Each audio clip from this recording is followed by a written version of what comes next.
Muy bien, vamos a continuar con la segunda parte ya del banqueo de CRET y vamos con la pregunta 32. Niño de 1 año de edad es llevado a control y se encuentra que la talla es normal, supongo que la talla para la edad, ¿ya? Talla para la edad es normal y el peso bajo para su edad. El peso está bajo para la edad, ¿listo? ¿Cuál es su estado nutricional? El peso es bajo, se encuentra talla normal y peso bajo para su edad. Es llevado a control. ¿Cuál es su estado? Dice, claro, porque es niño de 1 año de edad, es llevado a control, se encuentra talla normal y peso bajo para su edad. No aumentó en los últimos meses, sería desnutrición global porque el peso para la edad está hacia abajo, no es el peso para la talla. Entonces, eso sería desnutrición global. ¿Estamos de acuerdo? Ok. ¿Sí? Sí, tiene 1 año. Sí, no es desnutrición global. Sí, es que el concepto global va por lo siguiente, porque como son todos los niños que son comparados en la curva porque deben tallar lo mismo, todos hablan de nutrición con respecto al mundo, o sea, usa la misma media, ¿no? Y en relación a al tema de talla-edad, o sea, no deberían haber tantos cambios, porque para que la desnutrición afecte a la talla, en los primeros 2 años debe haber una muy fuerte desnutrición.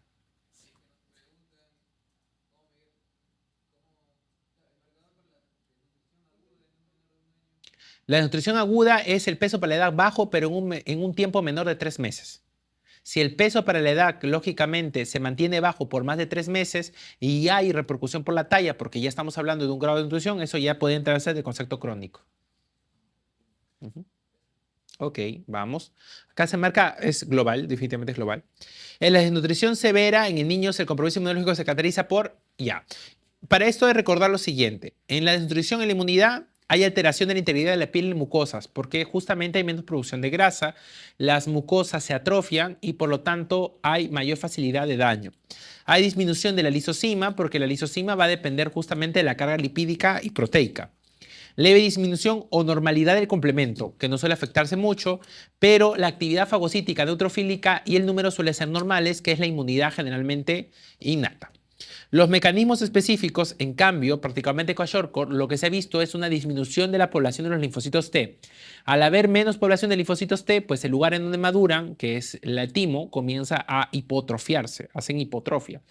El aumento de gamma globulinas ocurre principalmente como respuesta a la necesidad de cubrir esa déficit, ¿no? Aunque con la larga pueden terminar en una disminución. Entonces, a la pregunta que nos mencionan, en la nutrición severa, ¿el hipertrofia del tifo? No. Al contrario, ocurre una hipotrofia del timo porque el timo ya no está madurando nada. No puede, no tiene la capacidad para madurar. Existe una hipogammaglobulinemia, existe en un inicio una hipergammaglobulinemia compensatoria a la disminución de proteínas que presenta el paciente. Hipersensibilidad cutánea adecuada, al contrario, es inadecuada porque el paciente pierde su mecanismo de defensa. Hipertrofia ganglionar tampoco, porque al ya no haber linfocitos T, pues ya no hay necesidad de usar cuarteles como los ganglios para tenerlos listos para defendernos. Suele haber una hipotrofia de ganglios. Pero lo principal acá es la disminución de linfocitos T. Generalmente la actividad neutrofílica, la actividad de complemento y la actividad macrofágica se encuentran normales. La que baja principalmente es la actividad adquirida, linfocitaria, porque la actividad linfocitaria va a depender mucho de la presentación de la célula dendrítica hacia los órganos como timo. Entonces, al haber disminución de los linfocitos T, pues el timo comienza a disminuir su tamaño porque no se usa y al no haber, lógicamente, población de linfocitos madura, pues los ganglios también comienzan a hipotrofiarse. ¿Estamos de acuerdo? Entonces, lo principal es linfocitos T. En la desnutrición infantil es característico todo lo siguiente. A ver, tolerancia a la hipotermia. Sí, claro. ¿Por qué? Porque los desnutridos infantiles están acostumbrados a vivir con poca tasa metabólica.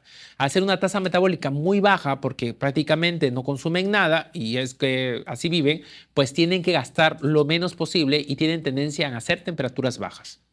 Tendencia a la diarrea también, porque al no haber proteínas, lógicamente no existe facilidad de la absorción. Segundo, hay atrofia vellositaria, por lo tanto todo termina siendo diarrea. Tercero, intolerancia alimentaria. Sí, en algunos casos. La intolerancia alimentaria se entiende no solamente por el hecho del vómito, sino también el hecho por ingerir un alimento y causar un síndrome de malabsorción. Entonces, a ustedes les ha pasado que durante un tiempo que pueden dejar de comer cierto tipo de alimento grasoso o proteico por consumidas puras proteínas y consumen grasa, ocurre como que se les suelta un poco el estómago o en las mañanas, por ejemplo, comen un montón de leche y también puede ocurrir pues eso. Es producto de que existe una intolerancia alimentaria porque para para que se absorban esos nutrientes se necesitan proteínas, se necesita una mucosa hábil y eso puede ocurrir.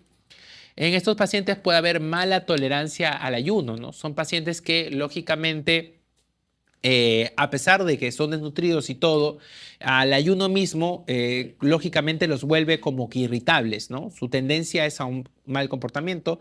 Lo que definitivamente no es característico es la poliuria. La poliuria se entiende como un aumento de flujo urinario más de 80 cc por metro cuadrado hora en pediatría o más de 2 cc por kilo hora en pediatría. ¿Ya? Y la poliuria es característico de pacientes que tienen sobrecarga de volumen. Los pacientes desnutridos tienen al contrario, tienen disminución del volumen. Por lo tanto, son pacientes que tienden a concentrar más la orina y son pacientes que tienen emisiones muy pequeñas. Entre las hepatopatías por el acúmulo de grasas en la edad pediátrica, ¿cuál es la más frecuente? A ver, ustedes mismos, sin necesidad de entrar mucho. Toxicidad por tetraciclinas. No. Galactosemia puede acumular grasa, pero no es más frecuente. Diabetes. La diabetes puede tener acumulación de grasa, tiene una tendencia a una disminución de la movilización de proteínas, de lípidos, y los lípidos pueden acumularse en el hígado, pero no parece ser la más frecuente. Fibrosis quística tampoco. La más frecuente, ¿cuál es? La malnutrición. Entiéndase por estados de desnutrición severos, como el kwashiorkor o el marasmo, o también por la misma obesidad, que puede generar esteatosis hepática. Recuerden que cuando tienen un paciente con sospecha de estatosis hepática, el tamizaje se hace a través del TGP, de la transaminasa, el TGP. Y la ecografía está reservada solamente para los pacientes con TGP positivo. ¿Cuál se considera un valor positivo de TGP? Cuando el valor con respecto al valor basal previo o el valor límite para la edad está por 3 veces el valor normal. Entonces, cuando ya está por encima de 3 veces el valor normal, se le hace una ecografía abdominal. ¿Estamos de acuerdo? El valor inicial o el estudio inicial de la estatosis hepática es a través del TGP. Luego se hace la ecografía. Luego, si en la ecografía vemos signos de inflamación, eso se llama esteatohepatitis no alcohólica. Y si esa inflamación se mantiene, puede llegarse a ser cirrosis no alcohólica. ¿Estamos de acuerdo? Es menos típico de la malnutrición exclusivamente proteica, es lo menos típico posible. A ver, hipoluminemia, nada que ver, pues si hay menos consumo de proteínas, es lógico que haya hipoluminemia. Anemia macrocítica, también es importante. ¿Por qué? Porque en la anemia macrocítica, ¿qué vas a usar? La vitamina B12. Y la vitamina B12 para poder absorberse necesita ¿qué cosa? El factor intrínseco de Castel. Entonces puede ocurrir en ese momento que sí, puede haber anemia macrocítica. Dermatitis también puede ocurrir. Edemas, ni qué decir, pero lo menos típico en los pacientes con malnutrición exclusivamente proteica, ¿qué cosa es? La pérdida de peso. Porque al contrario de lo que ocurre en el marasmo, que sí tiene una pérdida de peso evidente, en estos pacientes el peso se compensa por la retención de líquidos que presenta. Entonces, esto es lo menos típico. En el grupo de niños menores de 5 años en el Perú, la prevalencia de nutrición crónica, bueno, esto es una pregunta antigua, pero la prevalencia actualmente en nuestro Perú está entre 12 y 11%, según la última guía o según los últimos datos que ha publicado la ENDES. Y con respecto a anemia, en los menores de 3 años está orientado a un 43.4%, por si acaso. Actualmente es 11.7% y en anemia es 43.1%. ¿Estamos de acuerdo? Sino que en ese momento la clave era 20%. Un déficit mayor de 2 desviaciones estándar en el índice biométrico de talla para la edad nutricionalmente indica ¿qué cosa? Muy bien, doctor, ¿y por qué no se puede esa talla corta? Porque la pregunta es nutricionalmente. No me están hablando del tema de la talla. Por nutrición, la nutrición puede ser desnutrición aguda, desnutrición crónica o nutrición global. Si me dicen nutricionalmente, ¿cuál será la clave? Desnutrición crónica. Si a mí me hubieran dicho de acuerdo a la talla, eso sería talla corta. ¿Estamos de acuerdo? Ok. Vamos. Niño de 1 año, zona rural, cabello despigmentado, fino y seco, es un desnutrido. Vamos a los términos no negociables. Piel seca descamativa es un término negociable. Melanosis es negociable. Ulceraciones en comensura labial es negociable. Lengua con atrofia es negociable. Patomegalia es negociable. Pero el término no negociable, ¿cuál es? Edema. Si es edema, ¿cuál sería? Kwashiorkor. Se acabó. Vamos. ¿Por qué no podría ser síndrome nefrítico? Porque no hay historia de hematuria ni hipertensión arterial alta. Y aunque sí pueden haber ciertos edemas, en pediatría la principal causa de síndrome nefrítico, ¿cuál es? La glomerulonefritis postestreptocócica, que es la que ocurre en el FAGA. El síndrome nefrótico no te cursa con edemas blandos, te genera, perdón, edemas leves, son edemas mucho más graves, son hipolipidemias más severas y esos pacientes, aparte de lógicamente causar, tener edema por hipolipidemia, no están asociados a un grado de desnutrición. El síndrome nefrótico es independiente del cuadro de desnutrición. La causa más frecuente del síndrome nefrótico son cambios mínimos, enfermedad por cambios mínimos en pediatría. Marasmo no puede ser porque hay edema y insuficiencia renal crónica, no tenemos la tasa de filtración glomerular en 3 meses o alguna enfermedad o malformación renal o algún síndrome que nos haga pensar que pueda tener. ¿Ok? Kwashiorkor. Vamos, 40. En el Kwashiorkor es característico lo siguiente. El potasio y magnesio sérico aumentados sí pueden estar un poco aumentados si es que hay pérdida de volumen. Estamos de acuerdo. Como todo el volumen a nivel de la zona vascular se basa al intersticial, puede ser que se concentre. Como también puede ser que el potasio esté bajo. Lógicamente, si no hay un consumo también de soporte de potasio. Sé que eso es relativo. ¿La absorción de proteínas está alterada? Sí, claro, también puede estar alterada porque lógicamente al haber atrofia de vellosidades o al haber disminución de transportadores, puede ser que sí. La glicemia y la curva de tolerancias son normales. Las glicemias están un poco por debajo porque igual aunque es un cuadro de peso, digamos, estándar, el paciente no deja de ser desnutrido. El nivel de colesterol sérico está alto, sí, generalmente. ¿Por qué? Porque los pacientes no tienen la capacidad de generar lipoproteínas. Entonces el colesterol se mantiene elevado.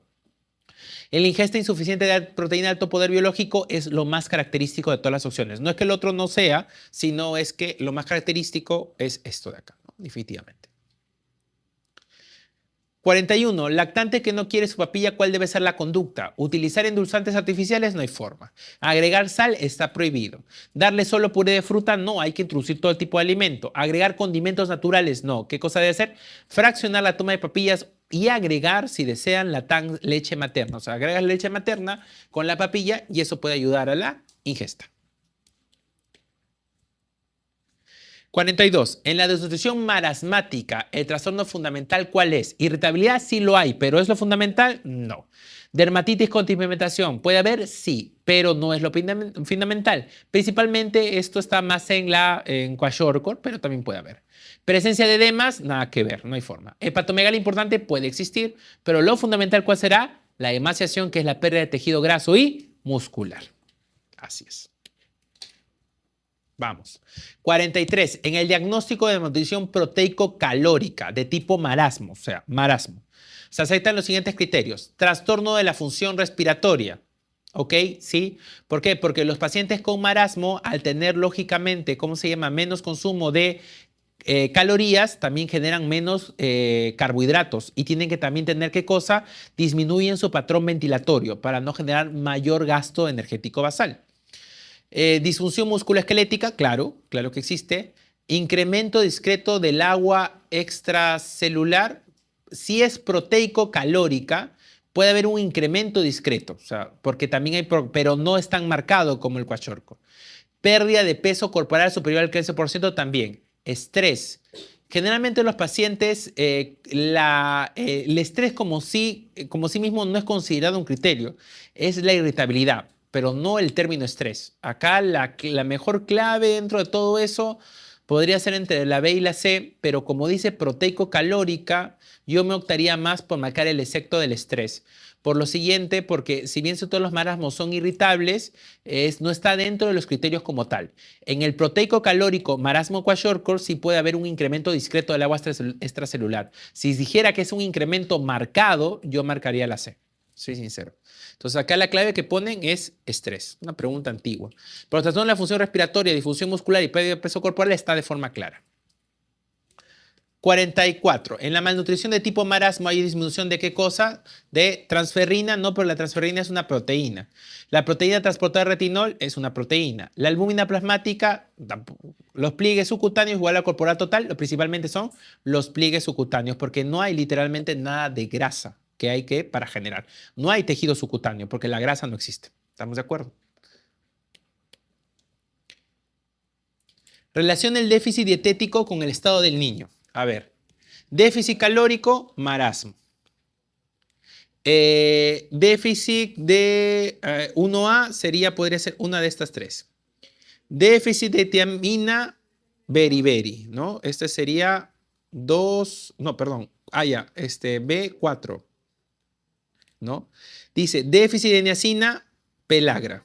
Deficiencia de vitamina D, raquitismo. Y esta sería la 2. Entonces sería 1A, 4B, 3C, 2C y 5D. La C. Ok, vamos. 46. ¿Cuál es la causa más frecuente de obesidad en niños? Lo más frecuente es nutricional o exógeno. 47. Niño de 8 años que es traído porque la mamá lo nota muy gordito y lo considera obeso. ¿Cuál de ustedes es el parámetro que usa para definir obesidad? De acuerdo. ¿Por qué? Porque es un niño ya de 8 años y acá corresponde el IMC. Sería mayor de 95. La fórmula idónea para calcular el peso en un niño de 4 años, para eso les recuerdo las siguientes fórmulas. La talla para la edad, acá está, al nacimiento son 50 centímetros, al año 75 centímetros, a los 4 años suelen duplicar la talla que tienen, ¿ya? Y de 2 a 12 años, aunque ya no se usan estas fórmulas porque son basadas en un terma estándar, es la edad por 6 más 77. En relación al peso para la edad, al nacimiento es 3.5 kilos, al año triplica su peso, a los 2 años puede cuadruplicarlo, de 3 a 12 meses, la edad en meses más 9 y todo esto dividido entre 2 me da un aproximado, de 1 a 6 años es la edad por 2 más 8 y de 7 a 12 años es la edad por 7 menos 5 y todo eso dividido entre 2. Estas fórmulas son clásicas, son antiguas, ya no las consideran porque, como les digo, el peso y la talla se evalúan en relación a las desviaciones estándar y a las curvas, ¿no? Principalmente, pero bueno, son igual datos que podrían venir en todo caso. Entonces, en relación al peso para un niño que es de 4 años, la mejor fórmula para aplicarse sería peso por 2 más 8, ¿no? Que es esto de acá. Edad en años por 2 más 8. Listo. En la obesidad nutricional no suele observarse una de las siguientes alteraciones. A ver, avance estructural durante la infancia, o sea, quiere decir pues de que el paciente, avance estructural quiere decir que aumenta su talla, ¿ok? Si ocurre. Avance la maduración ósea también porque el IGF-1 va a aumentar la maduración ósea. Suele existir un comienzo precoz de la pubertad también porque el tejido graso tiene lectina y la lectina estimula la maduración de la GnRH y por lo tanto estimula la pubertad. Para que ustedes tengan una idea un poco más certera. En el caso de las mujercitas que tendían a tener obesidad, si recuerdan un poco en el colegio, suelen ser las niñas que suelen tener un desarrollo mamario más temprano, inclusive, ¿no? Existen hiperoinsulinismo, claro, ¿no? Porque es la obesidad. Tiene que haber una respuesta a la ingesta de comida, guardar lo que me sobra. ¿Suele presentar picos de GH elevados? No. Y acá viene el tema. ¿Por qué? Porque la hormona de crecimiento es para que tengan una idea, la hormona de crecimiento funciona como azúcar. Si ya mi cuerpo tiene azúcar, mi cuerpo no va a querer más azúcar, por lo tanto disminuyo mi producción de GH. ¿Estamos de acuerdo? Entonces, ¿por qué el paciente crece y disminuye la producción de GH? Es porque todo ese crecimiento es estimulado por la IGF-1 que lo produce la glucosa. ¿Estamos de acuerdo?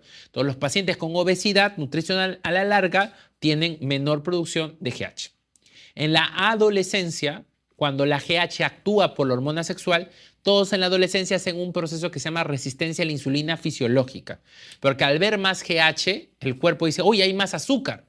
Entonces, ¿qué hace el cuerpo? Genera más insulina. La insulina basal en la pubertad suele ser mayor que en la prepubertad. Esto es lo que no ocurre. ¿Por qué? Porque en la obesidad va contrario, ¿no? Al explorar a un niño obeso, ¿es usual que comparado al resto de sus compañeros tenga alta incidencia de micropene? No, es pseudomicropene. Presente telarquía precoz, podría ser en una mujer, pero un niño tiene telarquía, no existe. En un niño se llama ginecomastia. Menor estatura, no, al contrario, tienen más estatura. Tienen edad ósea más avanzada y tienen disminución de masa muscular, no es el porcentaje. La clave es la D. Vamos. La forma más frecuente de obesidad en niños se debe principalmente a sobrealimentación. Tumor cerebral puede generar obesidad hipotalámica, pero se asocia generalmente a panhipopituitarismo. Hipotiroidismo en obesidad en pediatría es súper raro. El hipotiroidismo en pediatría se manifiesta principalmente con talla corta. ¿Listo? Prader-Willi sí pueden generar obesidad, pero es una obesidad que comienza a aparecer en el tercer o cuarto año de vida y generalmente son de talla corta y son personas que tienen discapacidad intelectual. Síndrome de Cushing puede generar obesidad, claro, pero también van con una talla corta y tienen otros estigmas clásicos, ¿no? Como las estrías purpúricas, la jiba, el hirsutismo, ¿no? La rubicundez, la fascia de luna llena, ¿no? La fascia rubicunda. Sobrealimentación es la causa más frecuente. ¿Cuál de estas complicaciones es la menos frecuente en edad pediátrica? Dice en edad pediátrica. ¿Listo? Vamos. Acné durante el sueño, eso puede ocurrir. La acné durante el sueño es criterio absoluto para reseccionar amígdalas. Ya no puede haber acné durante el sueño, es criterio absoluto para amidilectomía. Hipertrigliceridemia, ¿puede haber? Sí, los niños pueden hacer triglicéridos altos. En pediatría se define triglicéridos altos en un menor de 9 años cuando el valor de triglicéridos es mayor a 75. Y cuando un paciente es mayor de 9 años, el punto de corte es 90. Los pacientes con obesidad suelen hacer hipertrigliceridemia. Hiperfisiolisis de la cabeza femoral también puede ocurrir porque existe tanto peso que descarga la cadera sobre el fémur que la cabecita del fémur se puede deslizar o peor aún se puede romper. Menarquia precoz también puede ocurrir porque la obesidad va a activar la pubertad de manera temprana. La menos frecuente, no porque no pueda ocurrir, es hipertrofia cardíaca. ¿Por qué? Porque para que haya hipertrofia cardíaca, el paciente tiene que haber tenido algunos años de hipertensión arterial. Y la hipertensión arterial se hace manifiesta en la obesidad generalmente durante la adolescencia. Por eso es la complicación cardiovascular más frecuente en pediatría. Pero la hipertrofia cardíaca es muy raro de encontrarse en pediatría, sino ya se encuentra principalmente en los primeros años de la adultez. ¿Listo? Y acá nos preguntan sobre la edad pediátrica. Entonces acá la clave de todas ellas es hipertrofia cardíaca. No porque no ocurra, sino porque en pediatría es raro de encontrar porque ya se necesita mucho tiempo de hipertensión arterial. Todas las siguientes son características de la forma infantil de diabetes mellitus. En pediatría existen dos tipos de diabetes. Las diabetes poligénicas y las diabetes monogénicas. Entre las diabetes poligénicas tienes a la diabetes 1 y la diabetes 2. En las monogénicas vas a tener a la diabetes neonatal, que es la diabetes que aparece en los primeros 6 meses de edad. Y luego tienes a las diabetes MODI. ¿Estamos de acuerdo? Dentro de las MODI, recuerda que la más frecuente es la tipo 2, que es la mutación de la glucoquinasa. ¿Listo? La diabetes tipo 1 y la diabetes tipo 2 tienen diferencias. De forma simple y digamos puntual, la diabetes 1 ocurre por autoinmunidad y la diabetes tipo 2 es por malos hábitos alimentarios. En la diabetes tipo 1, los anticuerpos que el cuerpo genera por alguna razón atacan a los islotes en el páncreas, por lo tanto dejan de producir insulina. Entonces, en estos pacientes son insulino dependientes de inicio porque no tienen nada de insulina. En cambio, la diabetes tipo 2 es el paciente que ha comido en exceso mal, que lleva malas técnicas alimentarias, que ha generado tanta insulina que la insulina ahora ya no sirve. Entonces, eso ocurre principalmente insulino resistencia. Como el paciente de la diabetes tipo 1 es insulino dependiente, acá no puedes dar ningún medicamento que no sea insulina. Todos reciben insulina de inicio.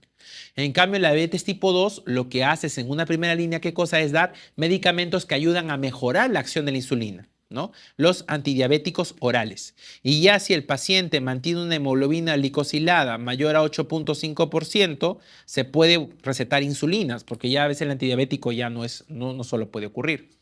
En la diabetes tipo 1, las complicaciones comienzan a ocurrir generalmente en la pubertad. Y en la diabetes tipo 2, las complicaciones pueden ocurrir desde el inicio del diagnóstico. ¿Estamos de acuerdo? Ok, veamos.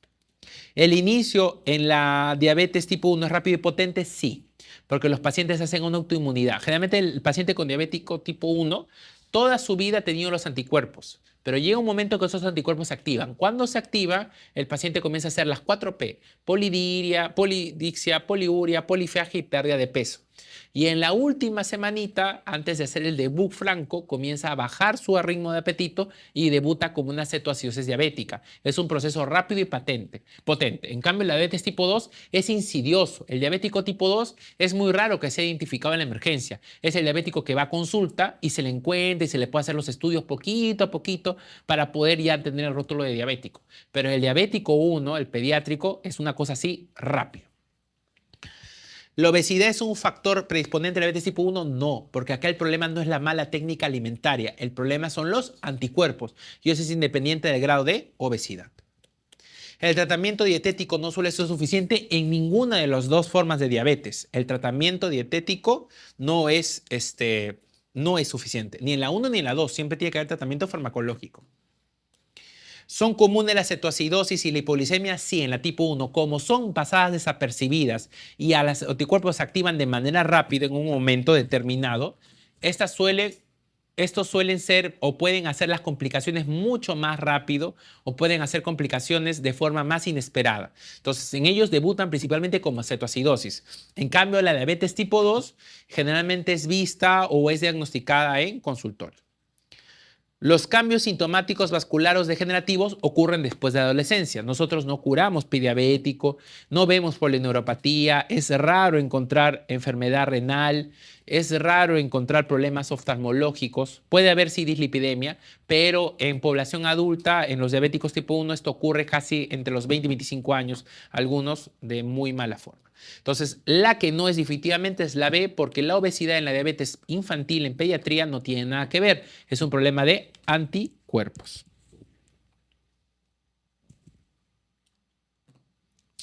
Los requerimientos de agua por vía oral en un niño de 9 meses viene a ser, recuerden ustedes que existe para pediatría lo que se llama el famoso Holiday Segar, que dice en los primeros 10 kilos multiplicamos por 100. Del kilo 11 hasta el kilo 20 multiplicamos por 50. Y del kilo 20 en adelante multiplicamos por 20. Se acabó. Ahora, existe otra fórmula que es por el metro cuadrado, donde la hidratación basal será 1500 cc por metro cuadrado al día. Un favor, se escucha como un ruidito del micrófono. No sé a qué se debe, porque ya he movido el micro. Ok. Entonces, la superficie corporal es igual a 4 veces el peso más 7 sobre el peso más 90. Y con esto sacan el valor de metro cuadrado. Si tienes un paciente que tiene una superficie corporal de 1, será 1500 por 1 al día. Si es un niño de 9 meses, lo más probable es que el paciente tenga un peso menos de 10 kilos. Por lo tanto, ¿cuánto será lo que le corresponde? 100 cc por kilo día. Pero acá viene un tema. ¿Estamos de acuerdo? ¿Ya? Existe otras literaturas que mencionan que durante el primer año de vida, lógicamente, se podría dar un volumen hasta de 150 cc por kilo al día debido a la carga o al dado de hidratación para que pueda triplicar su peso. Pero eso no está en nuestras guías. ¿Estamos de acuerdo? Eso puede ser un manejo propio. Pero lo que está establecido en nuestras guías es el Holiday Segar. Y el Holiday Segar dice bien claro los primeros 10 kilos multiplicado por 100. 55. Los requerimientos hídricos de un lactante de 3 meses y 5 kilos, ¿cuál será? Si los primeros 10 kilos se multiplica por 100 y del kilo 11 al kilo 20 se multiplica por 50 y después del kilo 20 se multiplica por 20, ¿cuánto será si pesa 5 kilos? 500. Un lactante de 9 kilos luce moderadamente deshidratado. El déficit probablemente de líquido sea el siguiente. Si es un paciente con plan A porque tiene deshidratación o no tiene deshidratación, ¿cuánto se estima que es el pérdida del peso corporal? 5%. Si el paciente es candidato a plan B porque tiene algún grado de deshidratación, ¿cuánto se estima que es el peso de pérdida? De 5 al 10%. ¿Y cuánto es la reposición de volumen? En 4 horas se debe dar un volumen entre 50 a 100 cc por kilo. Si el paciente tiene una deshidratación severa, o la estimación de la pérdida de peso es más del 10%. ¿Y cuánto va a ser en este caso la reposición del volumen? Será 100 cc por kilo, dependiendo si el paciente tiene menos de un año o más de un año. Si el paciente tiene menos de un año, esto se va a hacer en 6 horas porque tiene que tolerar más el volumen, no le puedes dar mucho volumen. Y si es más de un año, esto lo puedes dar en 3 horas, donde en el caso de 6 horas, en la primera hora vas a dar 30 cc por kilo y en las siguientes 5 darás 70 cc por kilo. ¿Estamos de acuerdo?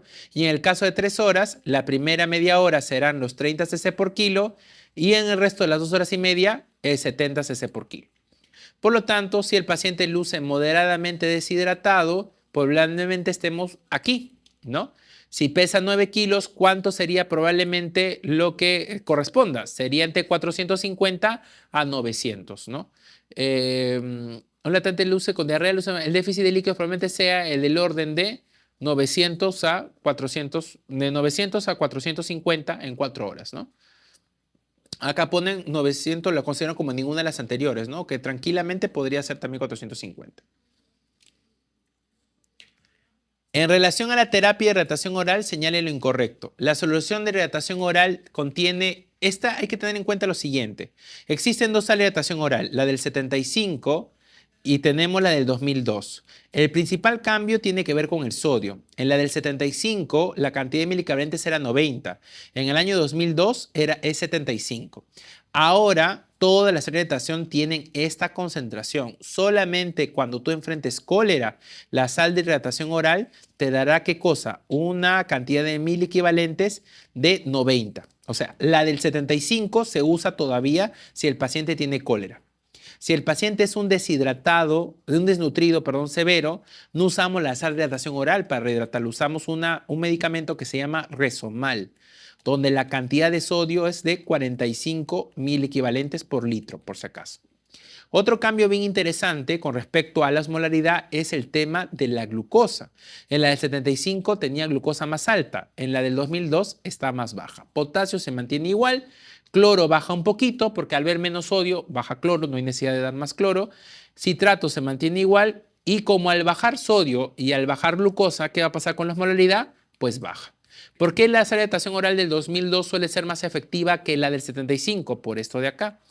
Porque esta de acá se aproxima más al valor normal de osmolaridad, que suele ser 280, que la de 311.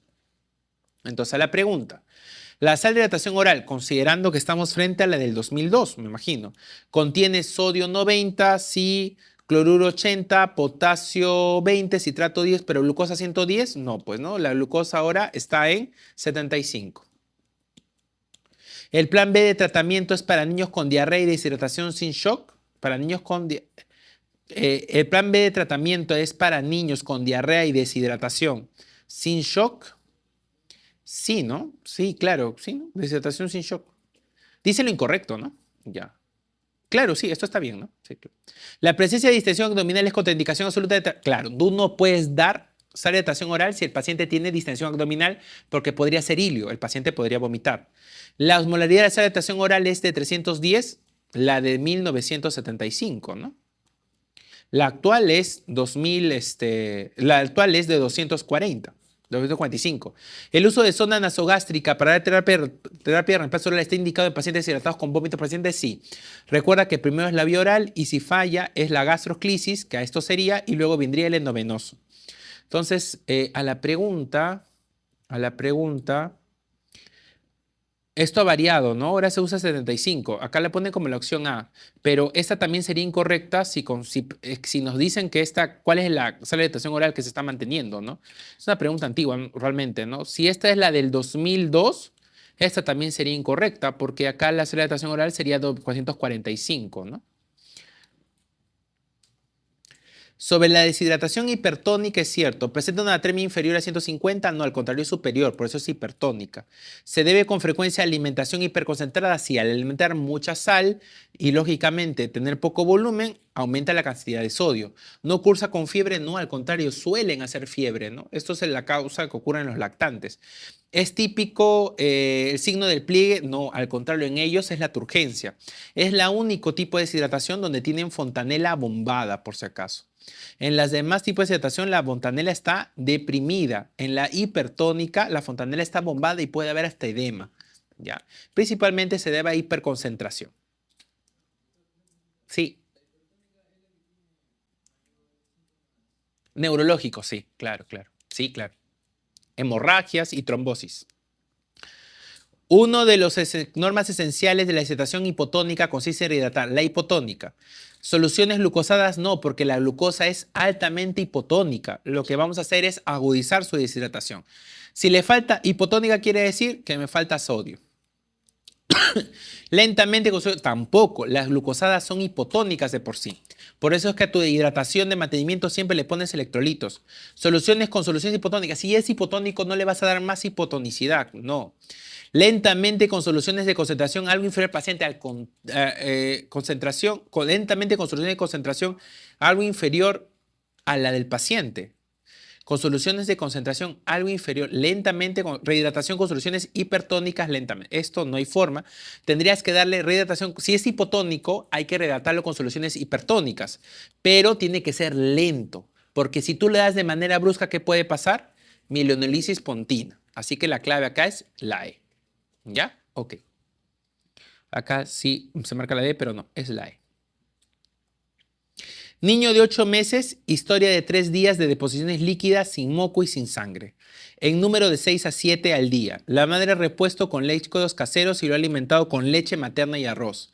Vegetales más algo de pollo, pescado, añadiendo una cucharadilla de aceite en las comidas. Lo correcto es lo siguiente. No es recomendable añadir aceite a los alimentos durante la diarrea aguda porque esto no es bien absorbido. Eso es mentira.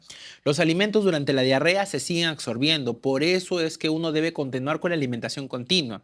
En la diarrea aguda, en el plan A, ¿qué nos dice? Hay que hacer el famoso ACRES. El ACRES es la A de ¿qué cosa? Aumentar ingesta de líquidos. C de continuar alimentación. L, reconocer signos de alarma. E, de educación, principalmente el lavado de manos. Y la Z del zinc. Entonces, el problema de dar aceites, o sea, el aceite no va a mejorar ni empeorar. Y sí puede ser absorbido. Esto no va. Continuar la alimentación durante la diarrea, estamos de acuerdo. A mayor ingesta se aprecia mayor beneficio nutricional. Ok. ¿Debe recomendarse una fórmula en base a soya? No se restringe. La alimentación sigue siendo igual. No debe estar condicionada a sopas ni alimentos. Puede ser comida quizás menos abotagada, pero no tenemos que restringir alimentos. Debe recomendarse reducir la cantidad de ingesta. Al contrario, si el paciente está lógicamente con diarrea, hay que darle una porción más por el día de diarrea que haya tenido multiplicado por 2. Si un niño ha tenido 4 días de diarrea, tendrás que darle 8 días una ración de comida más para que no pierda el peso que tiene. ¿Debe incrementarse la alimentación y recomendarse a base de soya? No, la clave es la B. El ACRES es categórico. Continúa la alimentación durante la diarrea. Según la vigilancia del neurodesarrollo, ¿a qué en relación a la área cognitiva, a qué edad en meses logra obedecer 2 órdenes seguidas o órdenes de 2 pasos? Esta pregunta corresponde a la guía de vigilancia del neurodesarrollo del doctor David Huanca, del neuropediatra de un hospital de acá del Perú. Hay una guía, hay un cuadro de CRET que está en la clase teórica que tenemos en USAMEDI, en donde está la curva, en donde están los hitos del desarrollo. Cuando ustedes estudien hitos del desarrollo para el examen, que ya viene, tienen que evaluar 2 cosas. Uno es la guía que está en el CRET, que es esa que tiene 30 columnas de los 30 meses con los 12 puntos, ¿ya? Y la segunda es la historia o es la guía de vigilancia en el desarrollo del niño del Dr. Huanca, que es mucho más corta y es más práctica. Lamentablemente, estas preguntas pueden venir como pueden ser que no vengan. Han habido años que no han venido y otros años en que sí. Ha habido años en que las preguntas han sido un caso clínico mostrando varios hitos y otras preguntas que han sido tan literales como esta. Lamentablemente estas preguntas no se pueden sacar con análisis, solamente se logran si han logrado revisar la literatura. Por ende, lo que tienen que revisar es la guía de vigilancia en neurodesarrollo del Dr. Huanca y revisar lo que es el cuadrito de CREC. Ambas información está en la guía teórica de USA. Frente a esto ocurre a los 30 meses y está clarito en el cuadrito. Según el test peruano de evaluación del desarrollo en el área del lenguaje, cuando se le ofrece una pelota al niño y al pedírsela con una orden simple, dame la pelota, entrega el objeto, ¿a qué edad corresponde? Entonces, ustedes revisan acá el cuadradito, que está una de estas, y van a revisar y van a entrar acá. Y van a entrar acá. Y van a entrar acá a una columna que dice 11 meses y van a ver a una persona que está entregando la pelota. Entonces, así vienen las preguntas en este tipo. Entonces, es recomendable que lo puedan revisar. En la clase de USA, cuando hacemos la descripción de estos puntos, tratamos de encontrar un orden y una secuencia. Explicarlo ahora sería un poco más complicado, pero hablando solamente de este hito. Cuando un niño nace, lo único que va a hacer es comenzar a hacer la sonrisa social, pero la sonrisa social comienza a instaurarse a partir del segundo, a las 6 semanas o al segundo mes. ¿Estamos de acuerdo? A partir de los 5 meses, el paciente reconoce su nombre. Reconoce su nombre. Y una vez reconocido su nombre, el paciente va a comprender luego lo siguiente, que son las palabras básicas, que son ven, chao y upa, que son órdenes básicas. ¿Estamos de acuerdo? Para que ustedes tengan una idea y para que para que tengan un poquito más digamos, de poder recordar esto, a los 5 meses el paciente comienza a pararse, mas no se sostiene solo, y como ven, el paciente tiende a sentarse con apoyo. Cuando se sienta con apoyo, y ustedes van a recordar que cuando los niños están sentados con apoyo, tú le dices con su nombre y el niño trata de levantar la cabeza para reconocer el nombre, y esto ocurre a los 5 meses. A los 6 meses, como el paciente es capaz de girar sobre su cuerpo, entonces ya comienza a haber entendimiento de poder querer ser cargado o poder comprender otras palabras. A los 9 meses, aunque no es un hito del desarrollo, los niños comienzan a gatear. Como gatean, ahora ya no dependen del adulto en que estén sentados en un solo sitio y que no se muevan. Los dejas y descubren el mundo. ¿Y qué va a pasar cuando descubren el mundo? Pueden encontrar un tomacorrientes. Entonces tú le dices no, porque a los 9 meses comienzan a gatear y comprenden la palabra no. Una vez que comprende la palabra no, a los 10 meses comienza la bipedestación, pero es con apoyo, ¿estamos de acuerdo? Cuando comienza la bipedestación con apoyo, el paciente se toma o agarra objetos para poder sostenerse, pero a los 11 meses ya agarra objetos con su propia voluntad, no para un fin, solamente porque les gusta. Entonces, si hay algo que no quiere alguien le pide que se lo dé, no se lo va a dar, se lo va a dar recién a los 11 meses. A los 18 meses comienzan a ocurrir las interacciones más importantes. ¿Cuáles son? Se sienta en el suelo y se para solo. Corre y no solamente camina y comienza el juego de las torres. A los 18 meses, 3 cubos. A los 21 meses, 5 cubos. A los 24 meses, 7 cubos. Y a los 30 meses, un puente de 3 cubos. A los 18 meses, como el paciente ya comienza a hacer cubos, aparece el tú y yo. Había una canción en mis épocas que es esta canción muy famosa que se Yo, ¿no? Que es esta canción, ¿no? Reggaetón, creo, antiguo, ¿no? Yo o algo así, creo, ¿no? Si no me acuerdo. Entonces, esa canción me acordaba, bueno, 18 años, de adulta, por ahí como que me da de acordar, ¿no? Después de los 18 meses comienza a aparecer la comprensión de frases, pero ya no frases simples, sino frases más complejas. A los 21 meses comprende las frases de 2 elementos, a los 24 meses de 3, y a los 30 meses el paciente pasa las páginas del libro, como lo puede hacer al año, pero con la diferencia que va a pasar las páginas del libro para escoger una figura o escoger algo que le llama la atención. Al año de vida o a los 11 meses, cuando pasa las páginas del libro, lo pasa solamente por pasar. Pero a los 30 meses pasa con un fin determinado. ¿Me dejo entender? Y eso solamente ocurre cuando tiene la capacidad de ¿qué cosa? De la comprensión, que comienza a partir del año entregando objetos y a partir de los 21 meses, multipliquen por 2 nada más, comprendiendo frases de 2 elementos. Entonces, esto ocurre principalmente 11 meses. A los 7 meses, si hay algún hito que se tienen que acordar, porque les voy a decir cosas random, porque es que el paciente a los 7 meses es capaz de sostenerse sin apoyo. Antes ustedes decían control torácico, 6 meses, ya eso desapareció. Ya eso cuando vean banco antiguo, desapareció.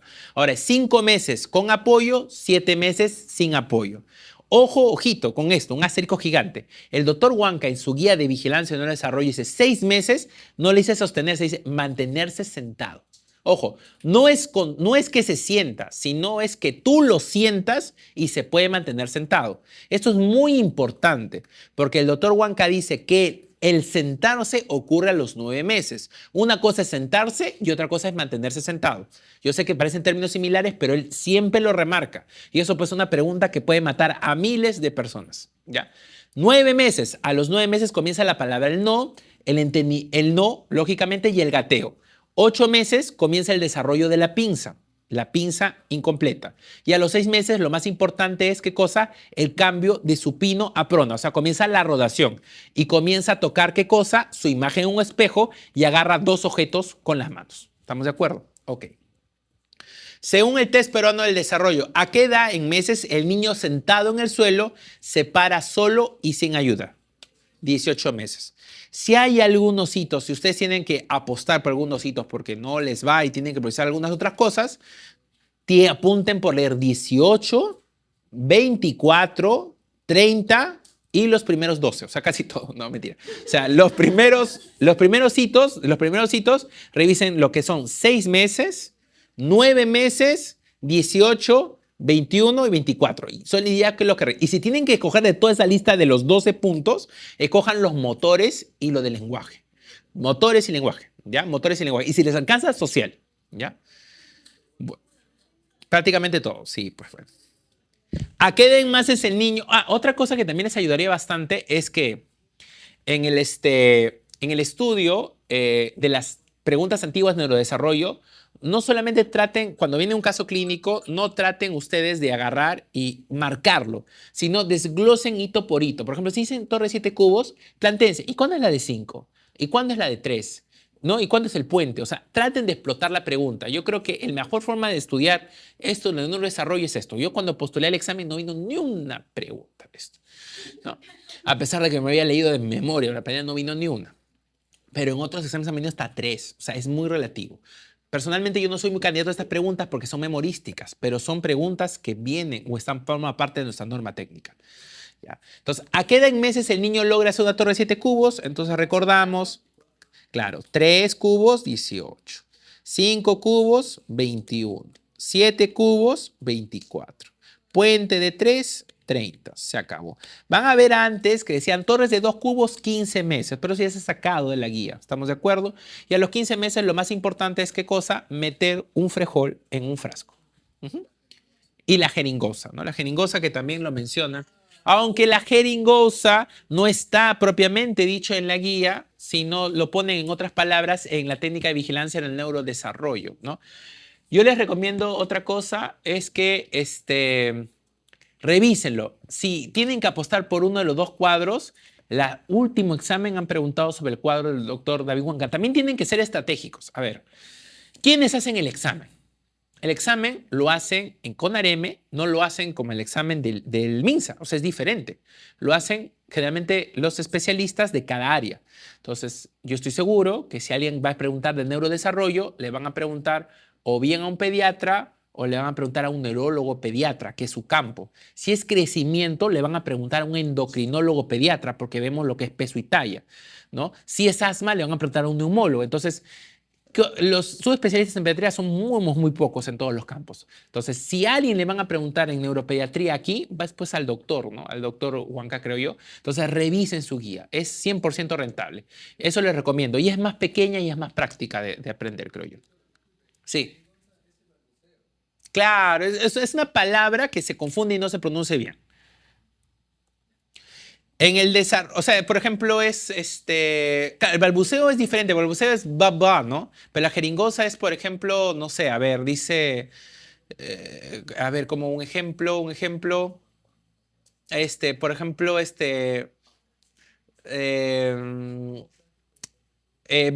en vez de decir broma, por decirlo así, groma, o algo así, por ejemplo, ¿no? O blazo, o sea, muy parecido a eso, muy parecido. Una palabra que se obtiene por otra, pero que en el lenguaje de eso significa algo propio. En el desarrollo psicomotor, ¿a qué edad se construye la torre de 2 cubos? 15, ya, pero eso ya no está, pues es una pregunta muy antigua, pero bueno. ¿Qué actividad motora debe realizar un lactante con desarrollo a los 6 meses? A ver, presión pulgar a otro dedo, ¿eso se hace desde cuándo? Nada, desde recién nacido. Es la presión pulgar, no se olviden mucho, presión pulgar. Lo otro es la pinza incompleta. No se olviden, desde recién nacimiento.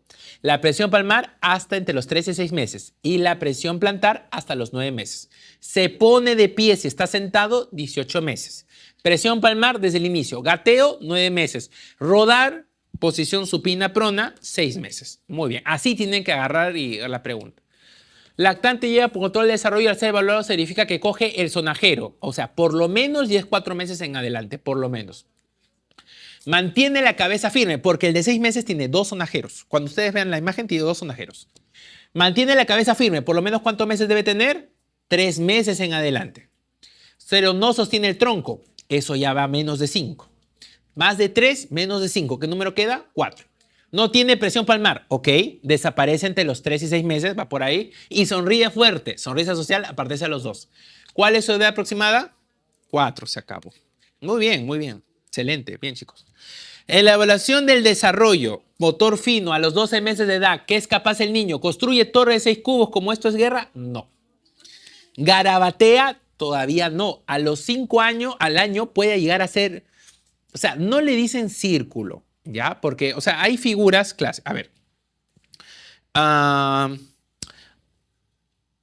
los 3 años se hace un círculo establecido. A los 4 años, como las figuras, como los lados, un cuadrado. Y a los 5 años se hace el triángulo. Pero lo que no te dicen es que hay otras figuras antes. A los 2 años se hace como un garabateo, pero que es como un círculo incompleto. ¿Por qué? Porque el niño usa la derecha y le sale así, usa la izquierda y le sale así. Pero a los 3 años se da cuenta que usando la izquierda le sale así y usando la derecha le sale así. Entonces a los 3 años comienza el concepto de lateralidad. Sabe que con la derecha o con la izquierda le va mejor. ¿Se dan cuenta? Es a los 3 años. Por eso a los 2 años es un garabateo que puede ocurrir. Al año, un niño te puede hacer esto. Trazos lineales. ¿Estamos de acuerdo? Ok. La X aparece a partir de los 4, puede ser 4 años. Cruz, aspa, X se pueden hacer. Comparar dos objetos, a los 12 meses no vas a comparar, necesitas tener un pensamiento abstracto. No puedes comparar dos objetos todavía. Pasar páginas de un libro con solo hecho de pasarlas, más no de escoger figura, sí lo puedes hacer. Y eso lo puedes hacer gracias al desarrollo de la pinza completa que alcanza los 11 meses. Ya no es 12, ya antes era 10 a 12, ahora es 8, 11. ¿Usa una varilla para alcanzar objetos? No, eso tampoco, ¿no? Esto es la D. Vamos, un niño de 1 año de edad se espera que haya alcanzado los siguientes logros. A ver, muy bien, excelente, excelente. ¿Gatea a los 9 meses? Sí.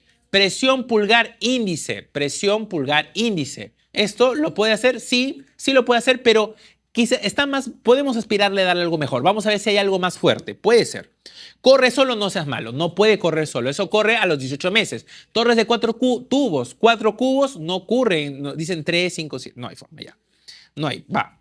Se sienta, transfiere de objeto de una mano a otra, sí lo podría hacer. Pero eso está más lejos que gatear, ¿verdad? O sea, eso está mucho menos que gatear, ¿no? Eso ocurre a los 6 meses. 6 meses, ¿no? Esto no va. Gateo puede ser porque está más cerca al año. Vamos a ver. Gatea al subir escaleras y construye torre de 9 cubos. Aso. No, no hay forma.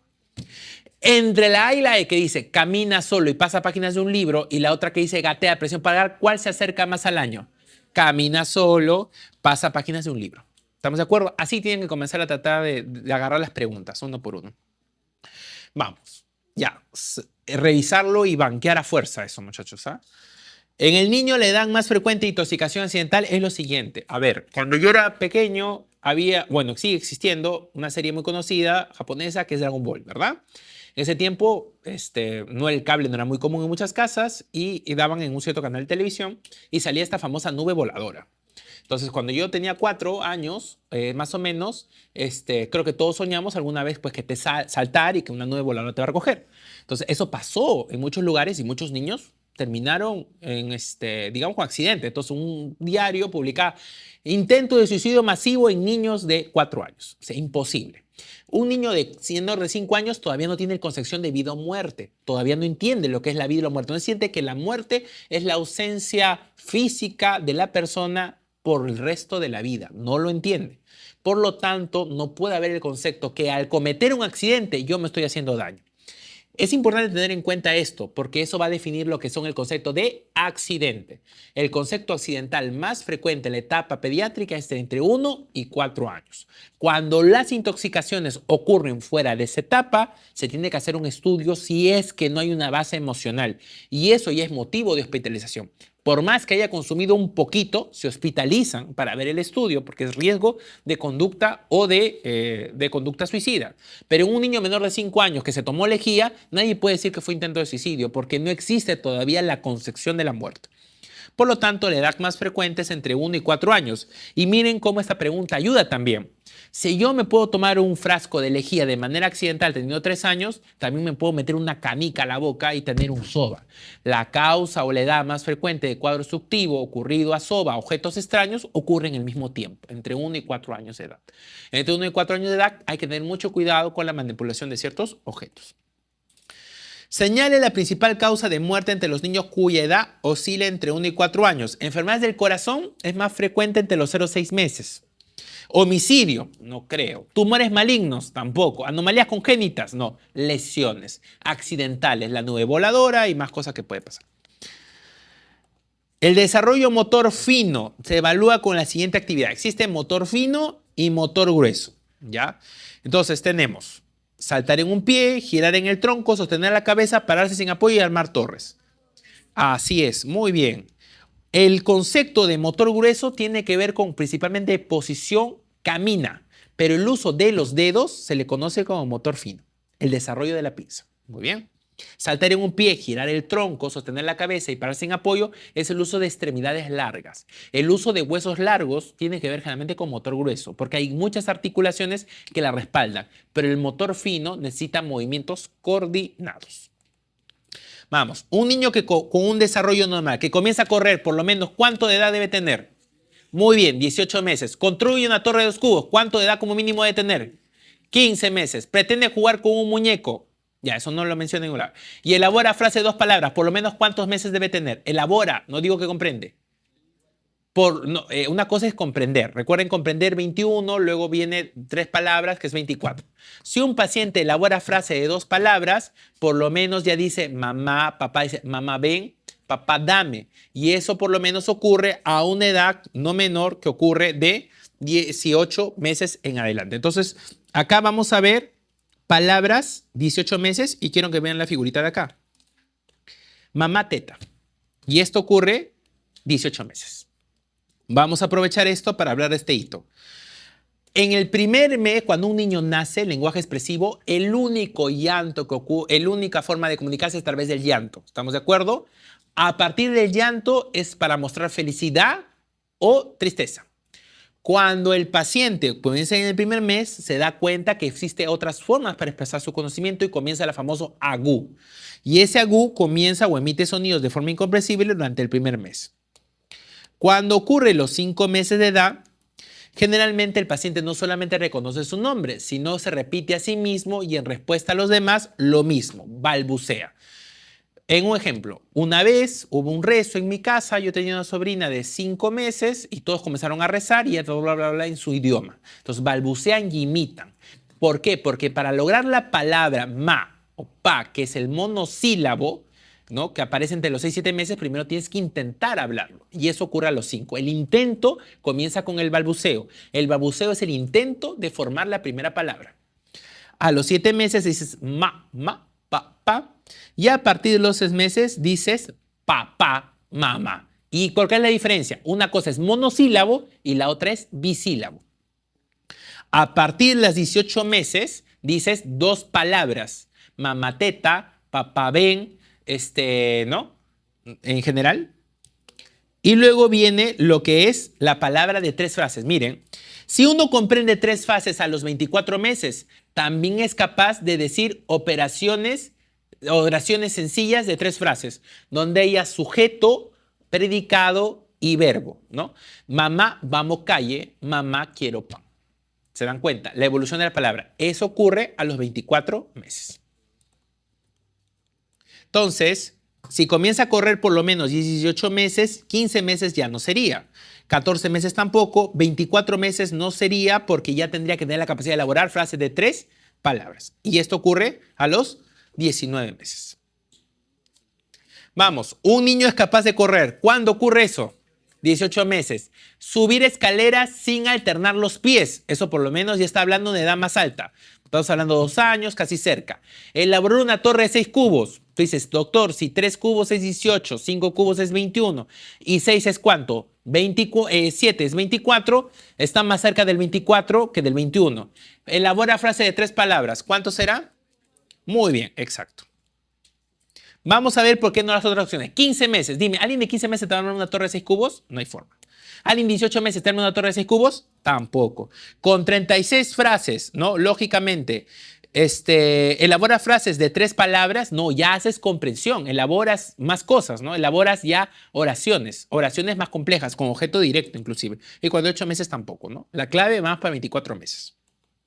Recuerden, balbuceo, intento de palabra, 5 meses. Monosílabo, 7. Bisílabo ocurre principalmente entre 10 meses al año. Luego viene el mamá ven, el papá toma, eso, o 18 meses. Y las 3 palabras van a ser 24 meses. Vamos. De un niño de 3 años es lo que menos puede esperarse. ¿Qué es lo menos que podemos esperarse? A ver, muy bien, porque eso ocurre a los 4 años. Pero vamos viendo las otras frases. Nombrar decir oraciones cortas sí lo puede decir, porque ya dice sujeto, predicado, verbo y objeto directo. ¿Estamos de acuerdo? A los 2 años tú dices, otra vez, balbuceo, 5 meses. Monosilabeo, 7 meses. Entre los 10 meses hasta el año se puede pedir el bisilabeo, ¿no? Aparte de mamá, papá, puedes decir otra palabra muy parecida, ma, pa, teta, lo que quieras. A los 18 meses, 2 palabras. A los 24 meses, 3 palabras, objeto, sujeto, verbo y predicado. Y a los 3 años, sujeto, verbo, predicado y objeto directo. ¿Estamos de acuerdo? Dentro de eso, composición del objeto directo. Decir oraciones cortas se puede hacer. Nombrar un color también, porque tienes la capacidad de responder 3 cosas. Nombre, sexo, color. ¿Estamos de acuerdo? ¿Ok? 3 años. Por eso que a los 3 años comienza ¿qué cosa? La identidad sexual. No significa no significa la sumisión de género, que es otra cosa. Identidad sexual. Sé que soy varón porque yo veo a mi papá que orina igual que yo. Sé que soy mujer porque veo que mi mamá orina igual que yo. ¿Se dan cuenta? Yo no soy como mi papá porque yo orino sentado y mi papá orina parado. Comienza la identificación. Yo soy como mi papá, yo soy como mi mamá. No existe el concepto, yo soy hombre, yo soy mujer, que los colores, que los gustos. No, existe lo que es. Yo con quién me identifico. ¿Soy más parecido a papá o soy más parecido a mamá? Y eso ocurre a los 3 años. Al tener los pies cuando sube las escaleras, 3 años. Desvestirse, 3 años. Y hacer labores de la casa también. No significa pues limpiar, mover muebles, pero sí, por ejemplo, hacer principalmente pequeños lavados de prendas interiores o algo en general. Y copiar un cuadrado, eso ocurre principalmente a los 4 años. Montar triciclo, 3 años. Hacer torres de 10 cubos, por lo menos son de, si ya sabes que lo de 7 cubos son 18, 3 cubos, 21, 5 cubos, 24, 7, por lo menos deben ser más de eso. Decir y dar sexo y comunicarse con lenguaje gramatical es 3 años. ¿Son logros que se logran? 3 años. Listo, no hay forma. Triciclo, 3. Está una forma también.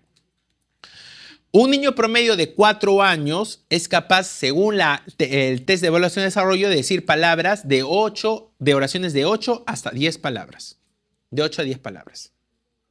Pero de forma considerada por muchos queísmos o deísmos que se pueden usar. Un niño con un desarrollo normal que empieza a andar en un pie, eso es muy interesante. Una cosa es caminar un paso sobre el otro o alternar los pies. Copiar una cruz, porque es lo mismo que hacer una figura seguida, que hacer un palo y así. La cruz inclusive es el preámbulo del cuadrado. Cuando ustedes han llegado a prestamiento, ¿qué es lo primero que le hacen hacer? Cuadrado, primero sean Qs, X, ¿no? Un cuadrado. Narrar un cuento y empezar a ir solo al baño porque tiene que comienza a controlar sus esfínteres, eso comienza a ocurrir a los 48 meses o 4 años. El uso preferente de una mano, te lo dije, sobre la otra. ¿Cuándo ocurre? Cuando me doy cuenta que con la mano izquierda me va mejor que con la derecha. Y eso ocurre cuando yo tengo la capacidad de hacer un círculo. ¿Cuándo comienzo a hacer un círculo? 3 años. 36 a 48 meses. La mejor clave, ¿no? Entre todas. El control diurno y nocturno del esfínter vesical. Primero, ¿qué se controla? El esfínter anal. Y luego viene el esfínter vesical.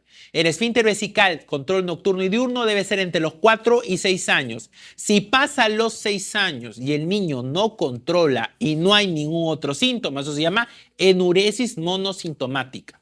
¿Y cuál es el tratamiento de primera línea de la enuresis monosintomática? Tratamiento conductual.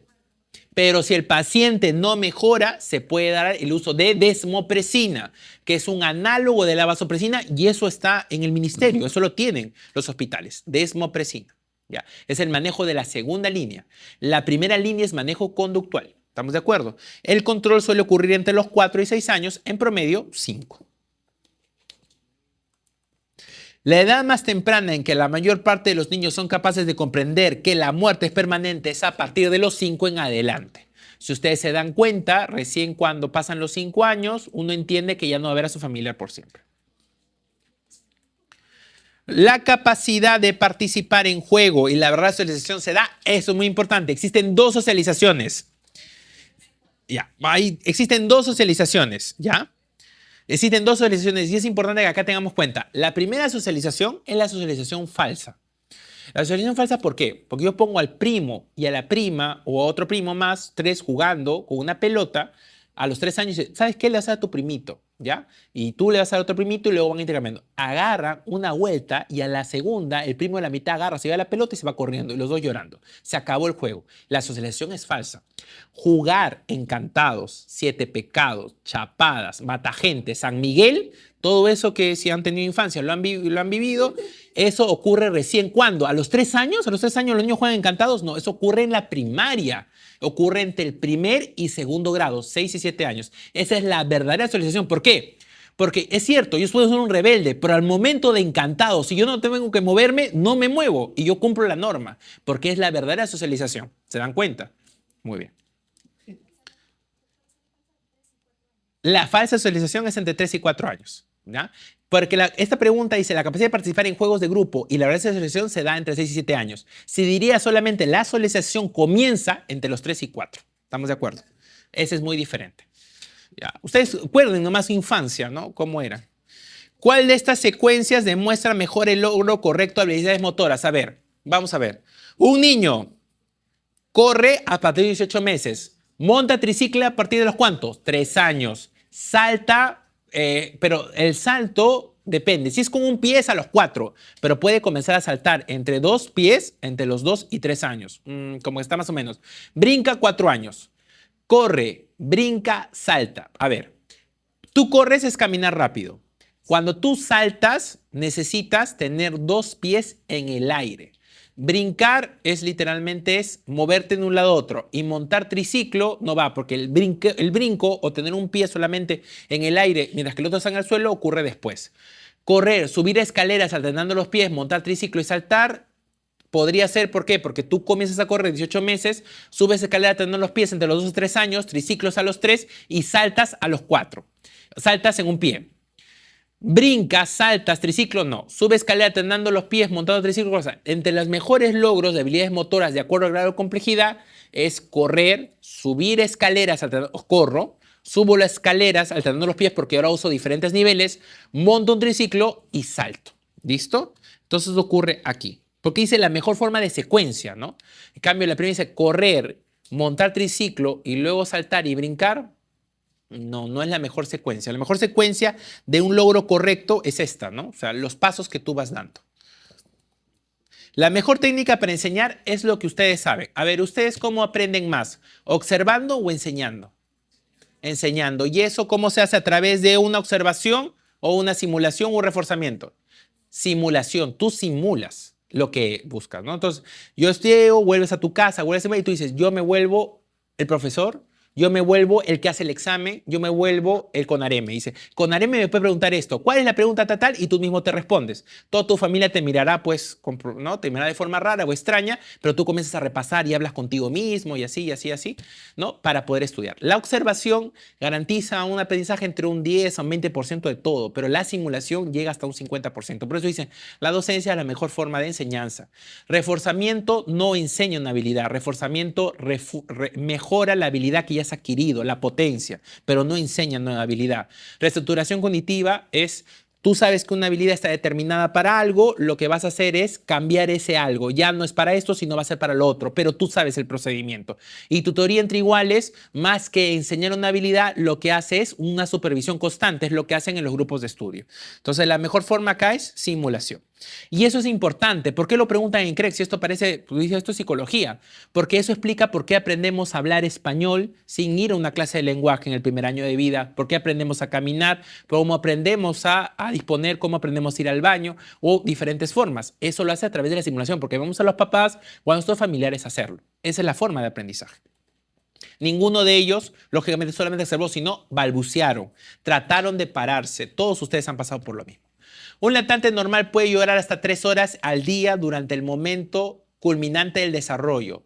Al día durante el momento. En este momento coincide con... ya.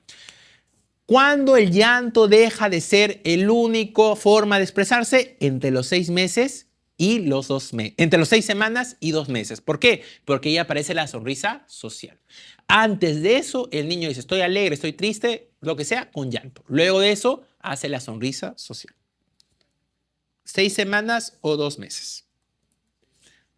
La fijación de un objeto no es propia. Ya, la fijación. Ok. Ya.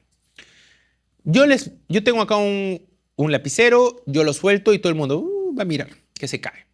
En cambio, ustedes agarran con un niño menor de 6 meses, agarran el lapicero, lo muestran, lo mira y luego lo ocultan. Y el niño se pone a llorar o lo comienza a buscar y no sabe a dónde se fue. Tú le muestras algo, lo sueltas y el niño se queda mirando, no siguió el objeto. Eso se llama capacidad de fijación de objetos. Yo puedo seguir el objeto en el diferente plano que se va.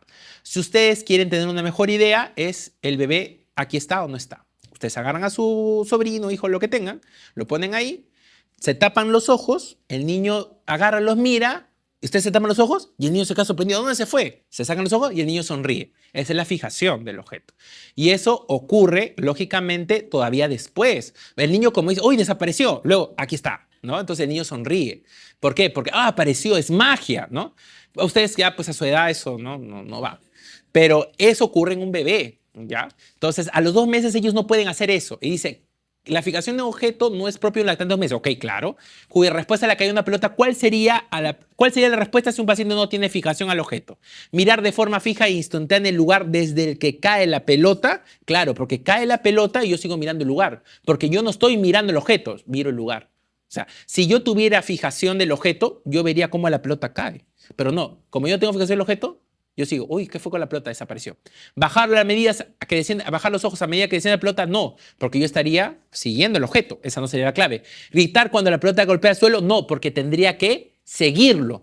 Sonreír durante el juego del escondite, no, porque tú en ese momento no hay sonrisa, sino en ese momento tú estás asombrado. Cuando ustedes se ocultan, el niño dice, ¿qué pasó? Y luego cuando aparece, se alegra, se dan cuenta. Entonces, acá, la respuesta a la caída o lo que ocurre es mirar de forma fija e instantánea al lugar, más no al objeto, es lo propio de un lactante de 2 meses que todavía no tiene fijación.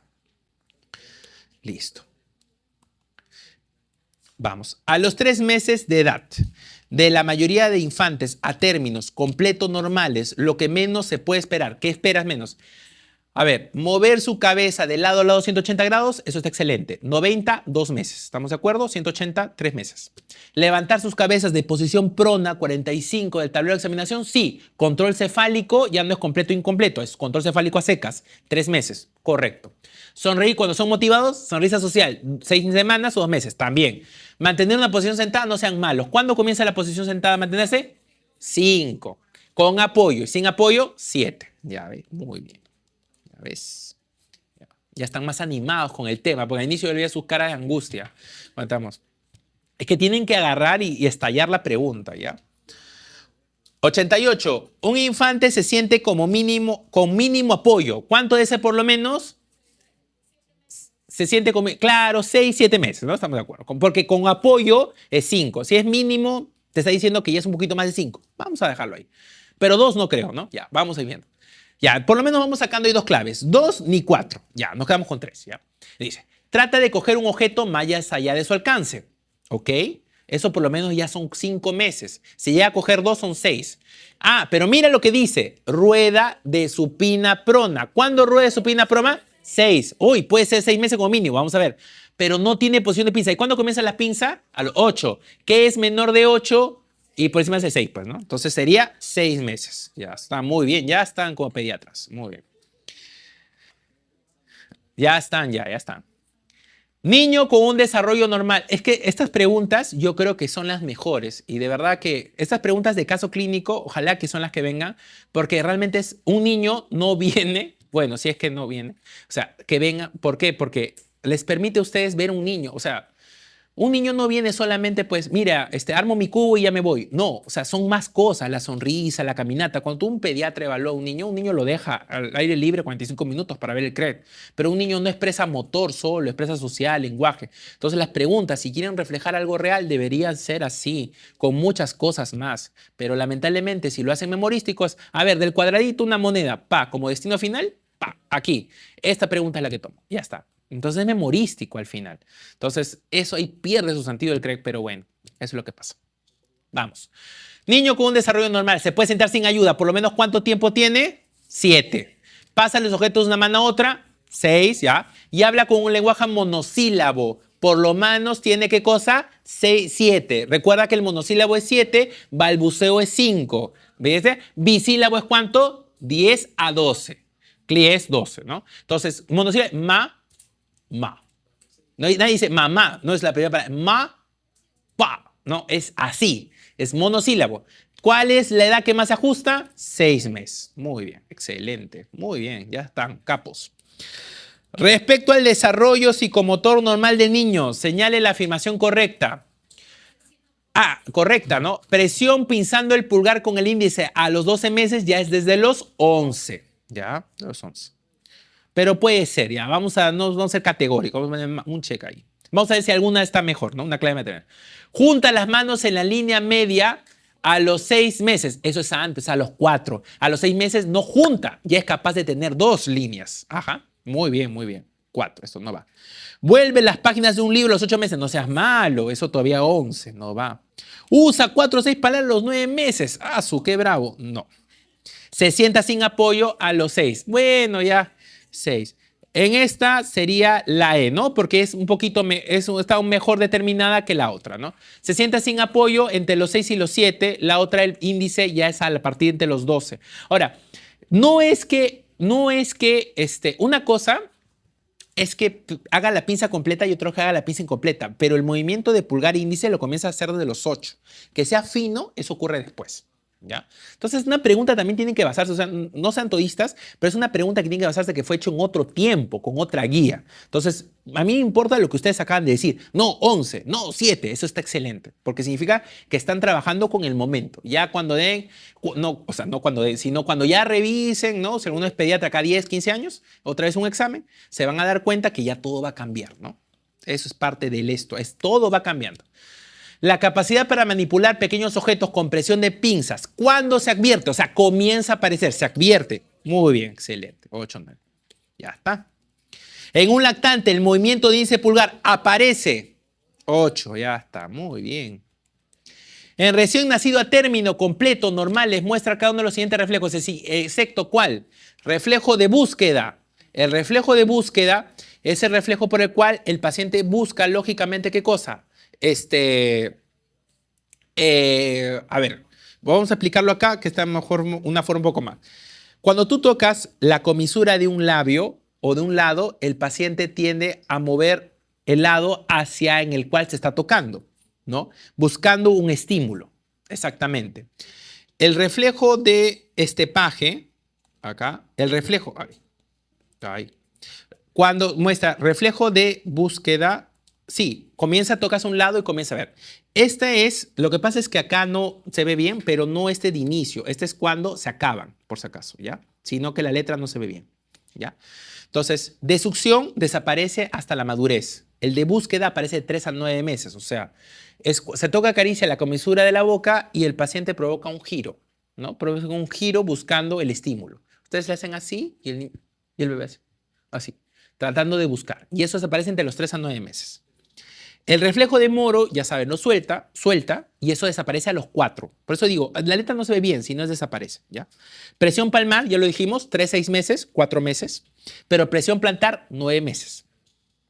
Parada estática o de apoyo. Esa es una técnica en la cual tú pones al paciente y el paciente extiende las piernitas. No camina, sino extiende las piernitas. Eso ocurre o desaparece entre los 2 a 6. Y la marcha es cuando el paciente camina y eso desaparece de 2 a 3 meses.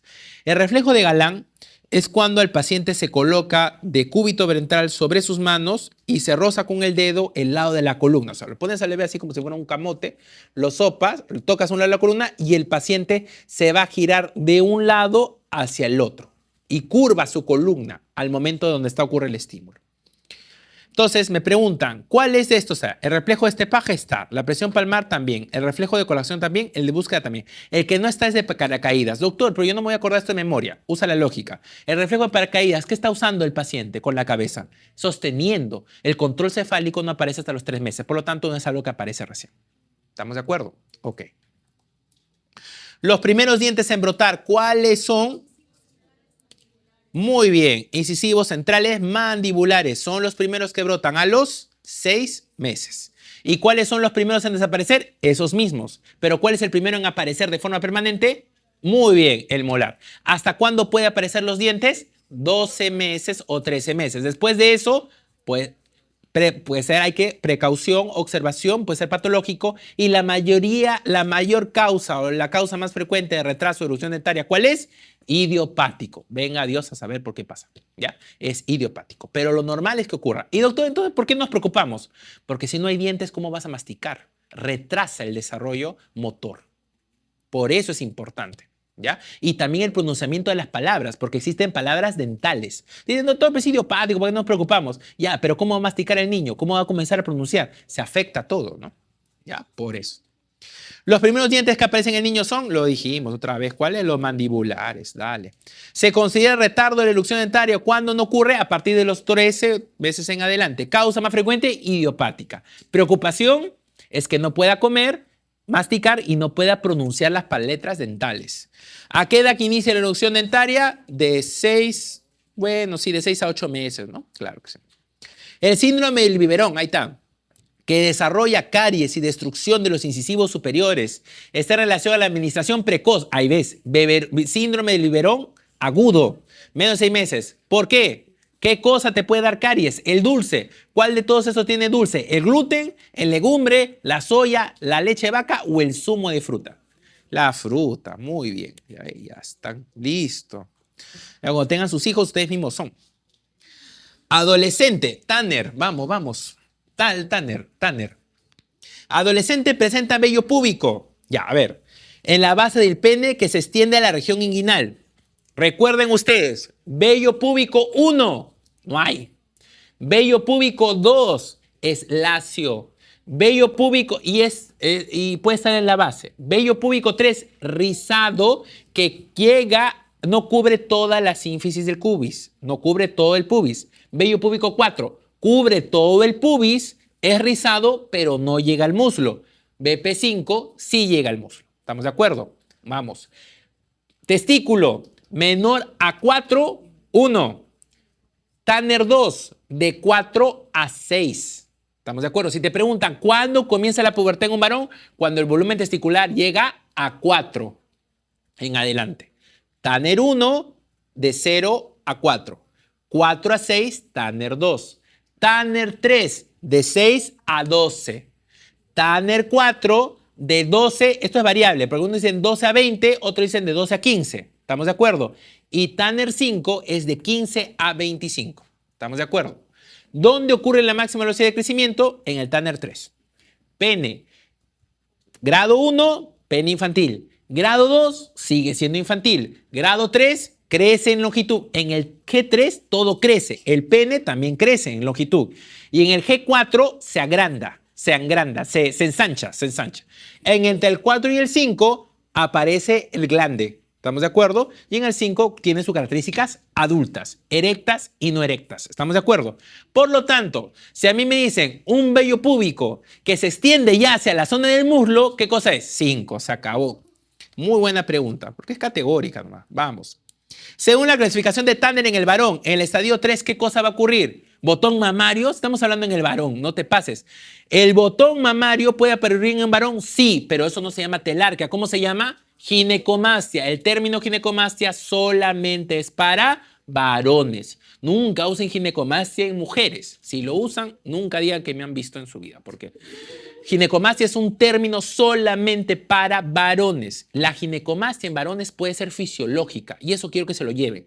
¿Cuándo es fisiológica? Cuando aparece en la pubertad.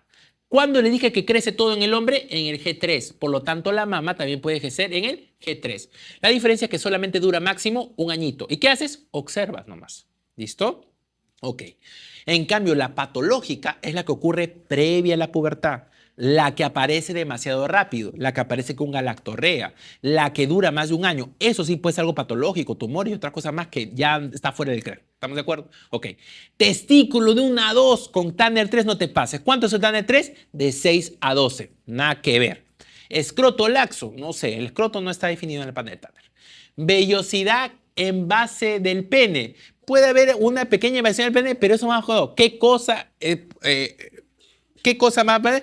Comienza el alargamiento y el engrosamiento se puede presentar entre el 3 y el 4, pero es más claro del 4. Miren, y acá les voy a traer esto de acá, un ratito. Acá está, miren. En el 4 dice, agrandamiento del pene, pero en el 3, principalmente de longitud, o sea, crece en largo. Pero en el 4, principalmente el tamaño del pene es en diámetro. Cuando dieron esta pregunta, la clave que dieron fue engrosamiento peniano. ¿Ya?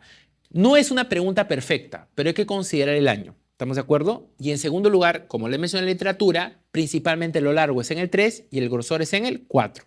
Pero como todo hombre hay que adaptarse a la pregunta, la vellosidad en base al pene efectivamente es 2. El primer signo de la pubertad en una mujer, ¿cuál es? Muy bien, excelente. ¿Cuál sería? Montículo mamario. Eso se llama telarquia. Muy bien, telarquia. Pregunta, si el hombre crece principalmente en G3, ¿cuándo crece principalmente la mujer? En Tanner 2 y en Tanner 3. El vello púbico en una mujer es igualito. Vello púbico 1, no hay. Vello púbico 2, lacio. Vello púbico 3, rizado a la mitad del pubis, sínfisis del pubis. Vello púbico 4, toda la sínfisis del pubis. Vello púbico 5, hacia el muslo. Ajá, cara interna del muslo. Pero la mujer tiene ¿qué cosa? Mamas. M1, mama no hay. M2, botón mamario, es un frejol. Literalmente es una bolita, nada más es una bolita. M3, esa bolita por debajo comienza a tener una especie de plataforma. Eso se llama primera elevación. La mama, que era una bolita, ahora se eleva. Primera elevación, Tanner 3. Tanner 4, esa bolita y esa elevación se comienzan a diferenciar.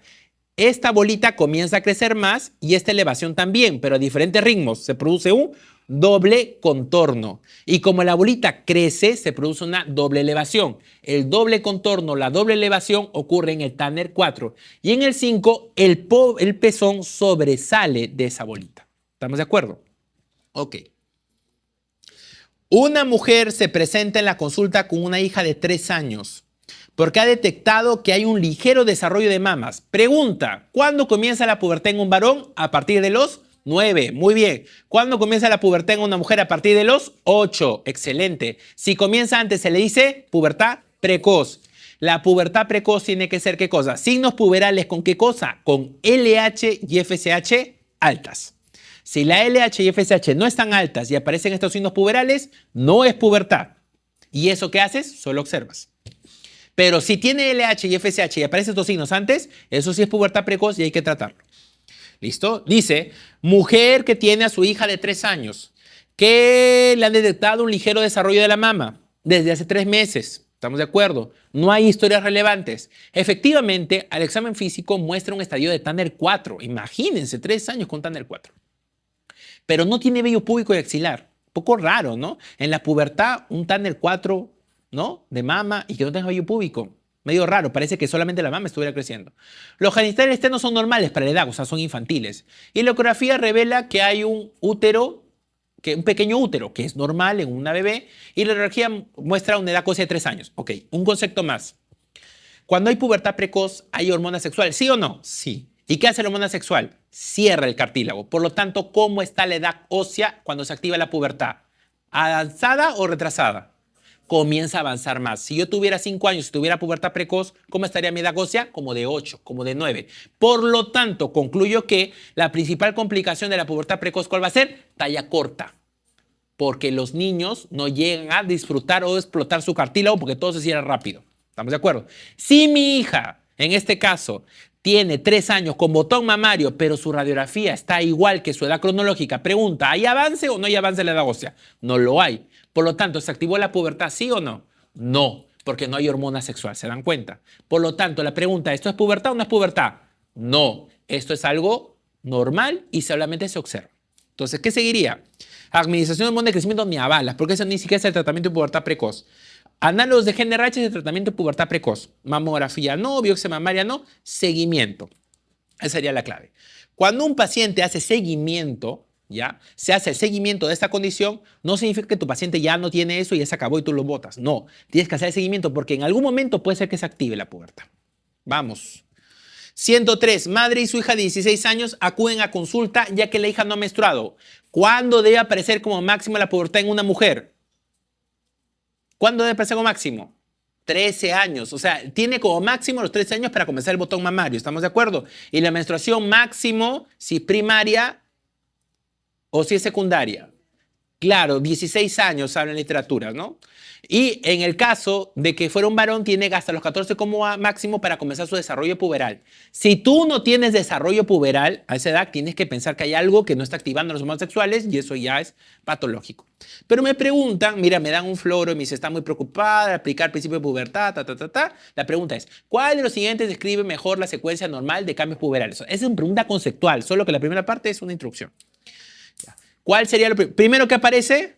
Telarquia. Luego que aparece pubarquia. Luego aparece la velocidad de crecimiento acelerada y luego cuando viene la menarquia se acabó el crecimiento rápido. Solamente crece a 5 o 7 centímetros más. ¿Cuál es la mejor clave? Sí, ¿no? Claro, la D, ¿no? Telarquia, velocidad de crecimiento máximo. Acá te faltó pubarquia. Pero está en la mejor, porque no comienza con velocidad de crecimiento máximo, no, menarquia menos, telarquia, menarquia no. Recuerden esto, ¿no? Ok, es la mejor clave, la que mejor se adapta. 104. Una niña de 13 años de edad tuvo un crecimiento mamario a los 11 años. Normal. Vello púbico entre los 11 y 12. Parece normal, ¿no? ¿Cuál es el elemento que sigue? Muy bien. Telarquia. Sigue pubarquia. Luego sigue, ¿qué cosa? Aumento de velocidad de crecimiento y luego sigue menarquia. ¿Cuánto crece una mujer en la pubertad? De 8 a 10 centímetros por año. Muy bien, excelente, ya está. ¿Qué sigue? Tasa de crecimiento máximo, ¿verdad? Ya está. Esto, vale. La edad promedio de ingreso a pubertad en niños, ¿cuál es? Promedio. Ojo, no dice que es cuando debe comenzar. Promedio es 10 años en varón. En mujeres es 9. En 9. Pero el inicio de pubertad en un varón puede ser desde los 9 y en la mujer de los 8. A ver, vamos a ver. Pubertad. Inicio. En una mujer desde los 8, en un varón desde los 9, pero es más frecuente en la mujer que ocurre a los 9 y en el varón es más frecuente que ocurre entre los 10 a 11. ¿Estamos de acuerdo? 10 años. Dice el promedio, ¿no? Más frecuente. Un niño de 4 años con pubertad verdadera. ¿Qué es una pubertad verdadera? Hormonas sexuales, edad ósea avanzada. ¿Cuál no presenta? A ver, ¿gonadotropinas elevadas? Claro, tiene que presentar, si no, ¿cómo va a haber hormonas sexuales? ¿Quién es la gonadotropina? A ver, muy bien. La GnRH se produce en el hipotálamo. Las liberadoras RH todo el hipotálamo. Esta manda una señal ¿a quién? A la hipófisis. Muy bien. ¿Y la hipófisis qué genera? FSH y LH. ¿Esta a quién va a actuar? A nivel del testículo o al nivel del ovario va a generar ¿qué cosa? Estrógenos o testosterona. Se acabó. Por lo tanto, un paciente que activa una pubertad verdadera, ¿cómo debe estar esto? Aumentado. ¿El tamaño testicular estará normal? No, pues, ¿cómo comienza el volumen? ¿Cuál es el signo de pubertad en un varón? Volumen testicular aumentado. ¿Para 4 años qué sería lo normal? Menos de 4 cc. Si ya arrancó la pubertad, ¿cómo debe estar? Más de 4. Esta no va. Inteligencia normal, nada tiene que ver la inteligencia de la pubertad precoz. Ya, esto normal. No presentan las siguientes manifestaciones, ¿no? Inteligencia normal, claro, ¿no? ¿Edad ósea avanzada? ¿Una pubertad precoz y edad ósea avanzada? Sí, muy bien. ¿Aumenta la talla? También, porque crecen, pero al final quedan de talla corta. ¿Ya? Las niñas que se desarrollan temprano, lo digo en niñas porque la pubertad precoz es mucho más frecuente en mujeres. En niñas, cuando crecen, cuando comienza la pubertad, son altas. Comienzan a ser altas, con las caracteres sexuales, secundarios, todo, pero ahí se quedan. ¿Ya? Entonces, la idea es retrasar la menstruación lo máximo que se pueda, pero no más de 12 años tampoco. Máximo 13, 14. Porque si tampoco no hay menstruación, los estrógenos no van a proteger el hueso. y el paciente puede hacer osteoporosis. La niña puede hacer osteoporosis. Eso que tampoco no es que mi hija deje de menstruar a toda costa. No, no es eso tampoco. ¿Ya? Lo que no va a ocurrir es tamaño de testículo normal, definitivamente. Vamos. Diagnóstico probable en un niño de 8 años con signo de inequívoco de pubertad precoz. En la exploración presenta una masa del testículo derecho de 2 centímetros de diámetro. Pregunta. ¿La pubertad puede ser central o la pubertad puede ser periférica? Si es central, ¿quién la comanda? El cerebro. Y si es periférica, ¿quién la comanda? La gónada. Muy bien. Si estamos hablando de un varón, ¿cuáles son las dos partes que me interesa? Las células de Sertoli y las células de Leydig. Pregunta, ¿qué es lo que genero para producir pubertad en la gónada, en un varón? Perfecto. ¿Quién produce testosterona? Por lo tanto, ¿cuál será el tumor? Se acabó. Muy bien. Lo de Reba es floro. Ya está. Excelente. Así. Que eso tienen que llegar a esa conclusión. Tienen que mover así varias cosas. Pubertad precoz es la situación en la que aparición de caracteres sexuales secundarios ocurre antes de, ya saben, 8 en mujeres y 9 en niños. Muy bien. ¿Cuál sería? Esta, ¿no? Ya, la D. Muy bien. Vamos. Una niña de 7 años tiene acné, desarrollo de mama y fino vello púbico. ¿Cuál será la etiología más probable? Ya, ¿a qué vamos a ver esto? ¿Por qué? Porque si tiene 7 años y tiene acné, desarrollo de mama y fino vello púbico, la causa más probable es, y es una pubertad precoz, definitivamente, porque tiene 7 años. Y las causas de pubertad precoz, ¿ya? La causa más frecuente de pubertad precoz central en una mujer es idiopático. O sea, nadie sabe por qué. Pero la segunda causa, lo que ustedes han dicho, es el tumor productor de gonadotropinas. Por eso es que todos los pacientitos, mientras más pequeños sean, que tomarles una resonancia. La mejor clave acá, dentro de todas estas, estoy de acuerdo con ustedes, pero ese año dieron esta clave, pero no hay forma, porque a los 7 años no es normal para balas. Eso es pubertad precoz, ¿ya? Tumor producto. Es la clave que marca el examen. O sea, si ustedes ven en rojo, es porque lo marcaron en el examen como marca. No es que ellos nos hemos confundido en marcar, sino lo marcan. Y las preguntas que discutimos acá son preguntas también que fueron polémicas, ¿no? Ahora, estas preguntas generalmente polémicas, nosotros decimos, no son recientes, son antiguas, ¿no? Es una pregunta antigua cuando lo revisamos, por si acaso. ¿Qué predomina durante la adolescencia temprana? Inicio del pensamiento abstracto, nada que ver. Pues al inicio, adolescencia temprana, ¿qué estás pensando? ¿No? Principalmente en otras cosas, no va. El desarrollo puberal, casa genética de adulto, ¿cómo hace temprano? Pues eso no vale. Se produce el estirón masculino. En la adolescencia temprana ocurren dos cosas. La adolescencia temprana se caracteriza, o sea, el paciente crece principalmente en G3. Adolescencia temprana definimos G2, G3, adolescencia intermedia G4 y ya tardía es G5. La adolescencia media temprana se caracteriza principalmente por caracteres sexuales, pero sigues pensando como niño, ¿ya? Entonces el chico que se está desarrollando, pero sigue jugando con su carta de Yu-Gi-Oh! Y esas cosas. En el caso del varón, cuando ocurre el cambio de voz, eso ya es un signo de transición entre la temprana y la media, generalmente. Pero el estirón puede comenzar a ocurrir de la forma temprana. Recuerden que una cosa es pubertad y la otra cosa es adolescencia. Adolescencia comienza con el cambio psicológico. Y el cambio psicológico ya está instaurado para ese momento, ¿no? Más masturbación que la tardía, no. La masturbación ocurre después todavía. Al inicio no. Ya al inicio no. Ocurre más de todo en edad media. Ya en edad media. Niña de 10 años con mama y pezón elevados. Listo. Ya tú dices mama y pezón elevados. Forman pequeña prominencia. Por lo menos es 4. Vello pubiano escaso, a poco pigmentado liso, en el borde interno de los labios. Y esto cambia mucho. A ver. Mama y pezón elevados. Ok. Mama y pezón elevados. O sea, está esto y esto de acá. Forman pequeña prominencia. O sea, no es que el pezón forma una prominencia, sino los dos juntos. Ok, esto podría ser 3. Y el vello pubiano está escaso, es poco pigmentado, pero es liso. Y en el borde interno es 2. Ya. Entonces es un 3 y un 2. Vamos a ver. Según el estadio de Tanner, le conocieron como 3. Cuando nosotros tenemos que valorar el Tanner, cuando nosotros evaluamos el Tanner, nosotros no ponemos un solo Tanner. Nosotros ponemos así, por ejemplo, M3, BP2. ¿Ya? Generalmente, ¿no? Ponemos M3, BP2. Pero si a ustedes les ponen solamente así de arranque y tienen 2 números, siempre escojan el mayor. ¿Ya? Siempre escojan el mayor. Escolar de 11 años con escaso vello pubiano, pene y testículos con ligero aumento de tamaño, el escroto aún rosado. Es cierto, el escroto rosado puede estar en el 2 por si acaso, y luego ya es negrito. La madurez sexual, según criterios de corresponde, esto va más para 2, ¿no? Efectivamente, ¿no? El escroto rosado luego es hiperpigmentado. Vamos. De acuerdo, ya nos falta un poquito, de acuerdo a la norma técnica de salud, prevención y control de anemia por deficiencia de hierro. Si la supresión de suplemento de hierro es menor a 3 meses, continúa nomás. Pero si ya pasa 3 meses, reinicia otra vez a 0. Se acabó.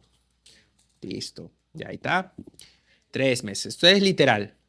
Lactante de 5 meses con lactancia materna exclusiva, cuida control asintomático, hemoglobina 12.5. Para eso tú ya sabes en tu infinito conocimiento que el control de hemoglobina hasta los 6 meses, dentro de lo que corresponde, el periodo de 2 a 6 meses es por lo menos 9.5. Si tienes duda, acá está. De 2 a 6 meses, 9.5 se considera sin anemia. Pregunta, si tiene 11.5 y tiene 5 meses, ¿anemia o no? No es anemia. Por lo tanto, tú dices, el tratamiento es el siguiente y la profilaxis es el siguiente. El tratamiento es para los anémicos. La profilaxis es para el que no tiene anemia. El tratamiento estándar para todos los años es 3 miligramos por kilo, ya no es de 3 a 5. Y la profilaxis del tratamiento puede ser, claro, puede ser de 1 hasta 2 miligramos por kilo que se establece, pero generalmente usan promedio 2, ¿no? Entonces acá tenemos condición del niño, ¿no? En vasopeso, ¿no? 2 miligramos por kilo. Entonces acá la clave sería 2. Lean esta norma, por favor, estudienlo otra vez porque eso va a venir. El concepto de anemia, lo repito, por favor, es el valor de hemoglobina menos de 2 desviaciones estándar. ¿Para qué? Para la edad, para el sexo y para la altura. ¿Por qué digo edad? Porque acá está claro las edades. ¿Por qué digo sexo? Porque cuando una mujer comienza a menstruar va a tener pérdidas, por eso la hemoglobina es menor. ¿Y por qué digo altura? Porque es diferente a la altura que vivamos. Tiene que haber un factor de corrección. ¿Listo? Tabaquismo también es un factor de corrección para hemoglobina, pero eso se aplica en adultos, no está aprobado para población pediátrica. Ya, la guía última es 2024. Esta fotito que está en colores es del 2017, pero es la misma, por si acaso. Sí, es igualito.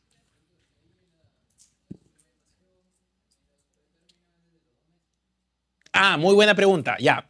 El primer control claro, en un primer control que se hace el bajo peso ocurre dentro del primer mes. Al primer mes, bajo peso, pequeño en la gestación pretérmino ocurre a los 30 días y comienza la suplementación. ¿Por qué? Porque los pacientes, el eritrocito en un prematuro puede llegar a vivir entre 30 y 50 días. ¿Ya? En cambio, en un atérmino llega a 90 días en promedio. ¿Ya? Sí, mira, acá dice, ¿no? Desde los 30 días. Acá está tu pregunta. 30 días. Es igualito que la norma, o sea, es lo mismo, solamente que lo puse en colores. Igual yo les paso a la 2024 porque es la misma que trabajamos. Claro, sulfato polimaltosado. Niña de 5 años es traída por madre por micción involuntaria nocturna. En ausencia de enfermedad neurológica, ¿cuál es el tratamiento inicial? Motivacional, conductual. Vamos. Niño de 2 años, vamos chicos, hospitalizado con diagnóstico de nutrición calórico-proteica severa. Evaluación, tiene manchas de Bitot, queratinización, úlceras corneales, alteración de la metaplasia. Tiene metaplasia escamosa, tiene seroftalmía y tiene aumento de probabilidad de infección, principalmente por sarampión. ¿Cuál es? Muy bien. La B1 es la de los... Ay, no lo vaya a cerrar.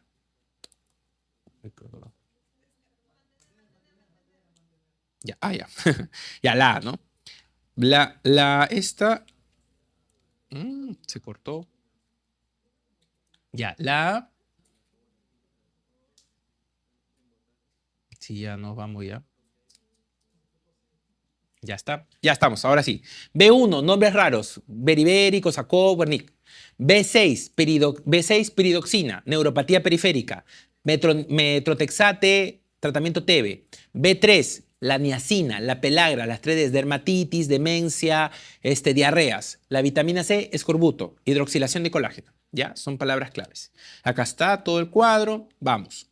Lactante de 6 meses, adelgazado, examen físico, craniotabes. ¿Por qué ocurría craniotabes? Por el cierre prematuro. Crecimiento palpable de uniones condrocostales y engrosamiento de muñecas y tobillos. ¿Qué significa eso? Raquitismo. Raquitismo es el cierre prematuro que ocurre de los núcleos, ¿no? Y eso ocurre principalmente por deficiencia de ¿qué vitamina? D, no sé, están emocionados. La edad mínima para... Ahora, la vacuna. A ver, vamos. Muy bien, ya. Muy bien, muy bien. La vacuna neumocócica puede ser de dos tipos. Policonjugada y polisacárida.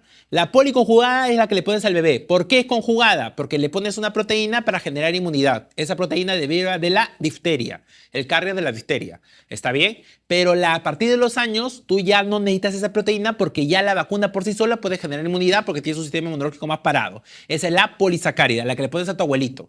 ¿Cuándo puedes aplicar por primera vez una vacuna neumocócica secas? 2 meses. ¿Cuándo aplicas por primera vez una vacuna neumocócica policonjugada? 2 meses. ¿Cuándo aplicas por primera vez una vacuna neumocócica polisacárida? 2 años. Muy bien. Excelente. Ajá, exacto. La 13 valente es la del bebé. Según el esquema de vacunación nacional en lactantes, la vacuna de hepatitis B, ¿desde cuándo se aplica? Recién nacimiento y se aplica como parte del pentavalente, 2, 4 y 6 meses. La clave mejor es esta, ¿no? Ok. La fijación visual de los recién nacidos se asocia a uno de los siguientes estados de Precht. Ya, esto es lo siguiente. ¿En qué momento un niño puede ganar o puede aprender más? Observando, ¿estamos de acuerdo? Y la observación lo puede hacer cuando está totalmente seco, cuando está totalmente llanto o en qué tema. Cuando un paciente está despierto, tranquilo y alerta, que es alerta en calma, el estadio de Precht. Alerta, tranquilo y alerta. Despierto y activo, no, es tranquilo y alerta, que puede estar lógicamente en esa conducta. Es el estadio 4 de Precht. Aquí está. El estadio de Precht define 6 momentos. 1, sueño profundo. El segundo, que es un sueño MOR, en el cual es un sueño en el cual es por momentos intermitente. El estado 3 es somnolencia. El 5 es alerta activo. Y el 6 es llanto. ¿Por qué es alerta activo? Porque es un paciente que está despierto, pero que está pendiente de todos los estímulos que aparecen, pero no tiene la capacidad para poder fijar su observación en un solo estímulo. En cambio, la alerta en calma es un paciente que pierde la sensación de protección o necesidad de defenderse y puede tener la tranquilidad para aprender. Para que tengan ustedes un enfoque. Alerta activo sería como ustedes que se pongan a estudiar en la mitad de una calle peligrosa de Lima. Entonces, alrededor, ustedes están alerta y activo, pero muy diferente a que estén estudiando en su casa. Están alertas, calmados. ¿Se dan cuenta? ¿Ok? Somnolientos es como deben estar ahora, probablemente. Muy bien, ya, vamos acabando, vamos. El último respiro. Estados de conducta en el periodo natal, sueño tranquilo y activo, somnoliento alerta, nervioso y llanto, todas las anteriores. Que está aquí. Sueño profundo, alerta en calma, alerta activo y llanto. Todos son estados anteriores. ¿Qué prueba demuestra con mayor certeza que un recién nacido puede tener una conducta compleja? Entonces, existen estos 3. El índice de Apgar valora, en teoría, la vitalidad, creado por Virginia Apgar, anestesióloga. El índice de escala de Denver es para evaluar el desarrollo psicomotor, ¿ya? La escala de Wechsler es un instrumento que valora inteligencia, pero a partir de 6 meses en adelante. La que evalúa la predicción del riesgo neurológico es el índice de Braselton, ¿ya? Es una pregunta muy antigua, pero bueno, la mencionamos aquí. ¿Está bien? Muy bien, habiendo acabado, y si hubiera alguna duda, a los presentes aquí, y si no, a través del correo con todo gusto, desearles lo mejor y hasta una nueva oportunidad. Espero haber estado a la altura de sus expectativas y si no, miles de disculpas. Muchas gracias.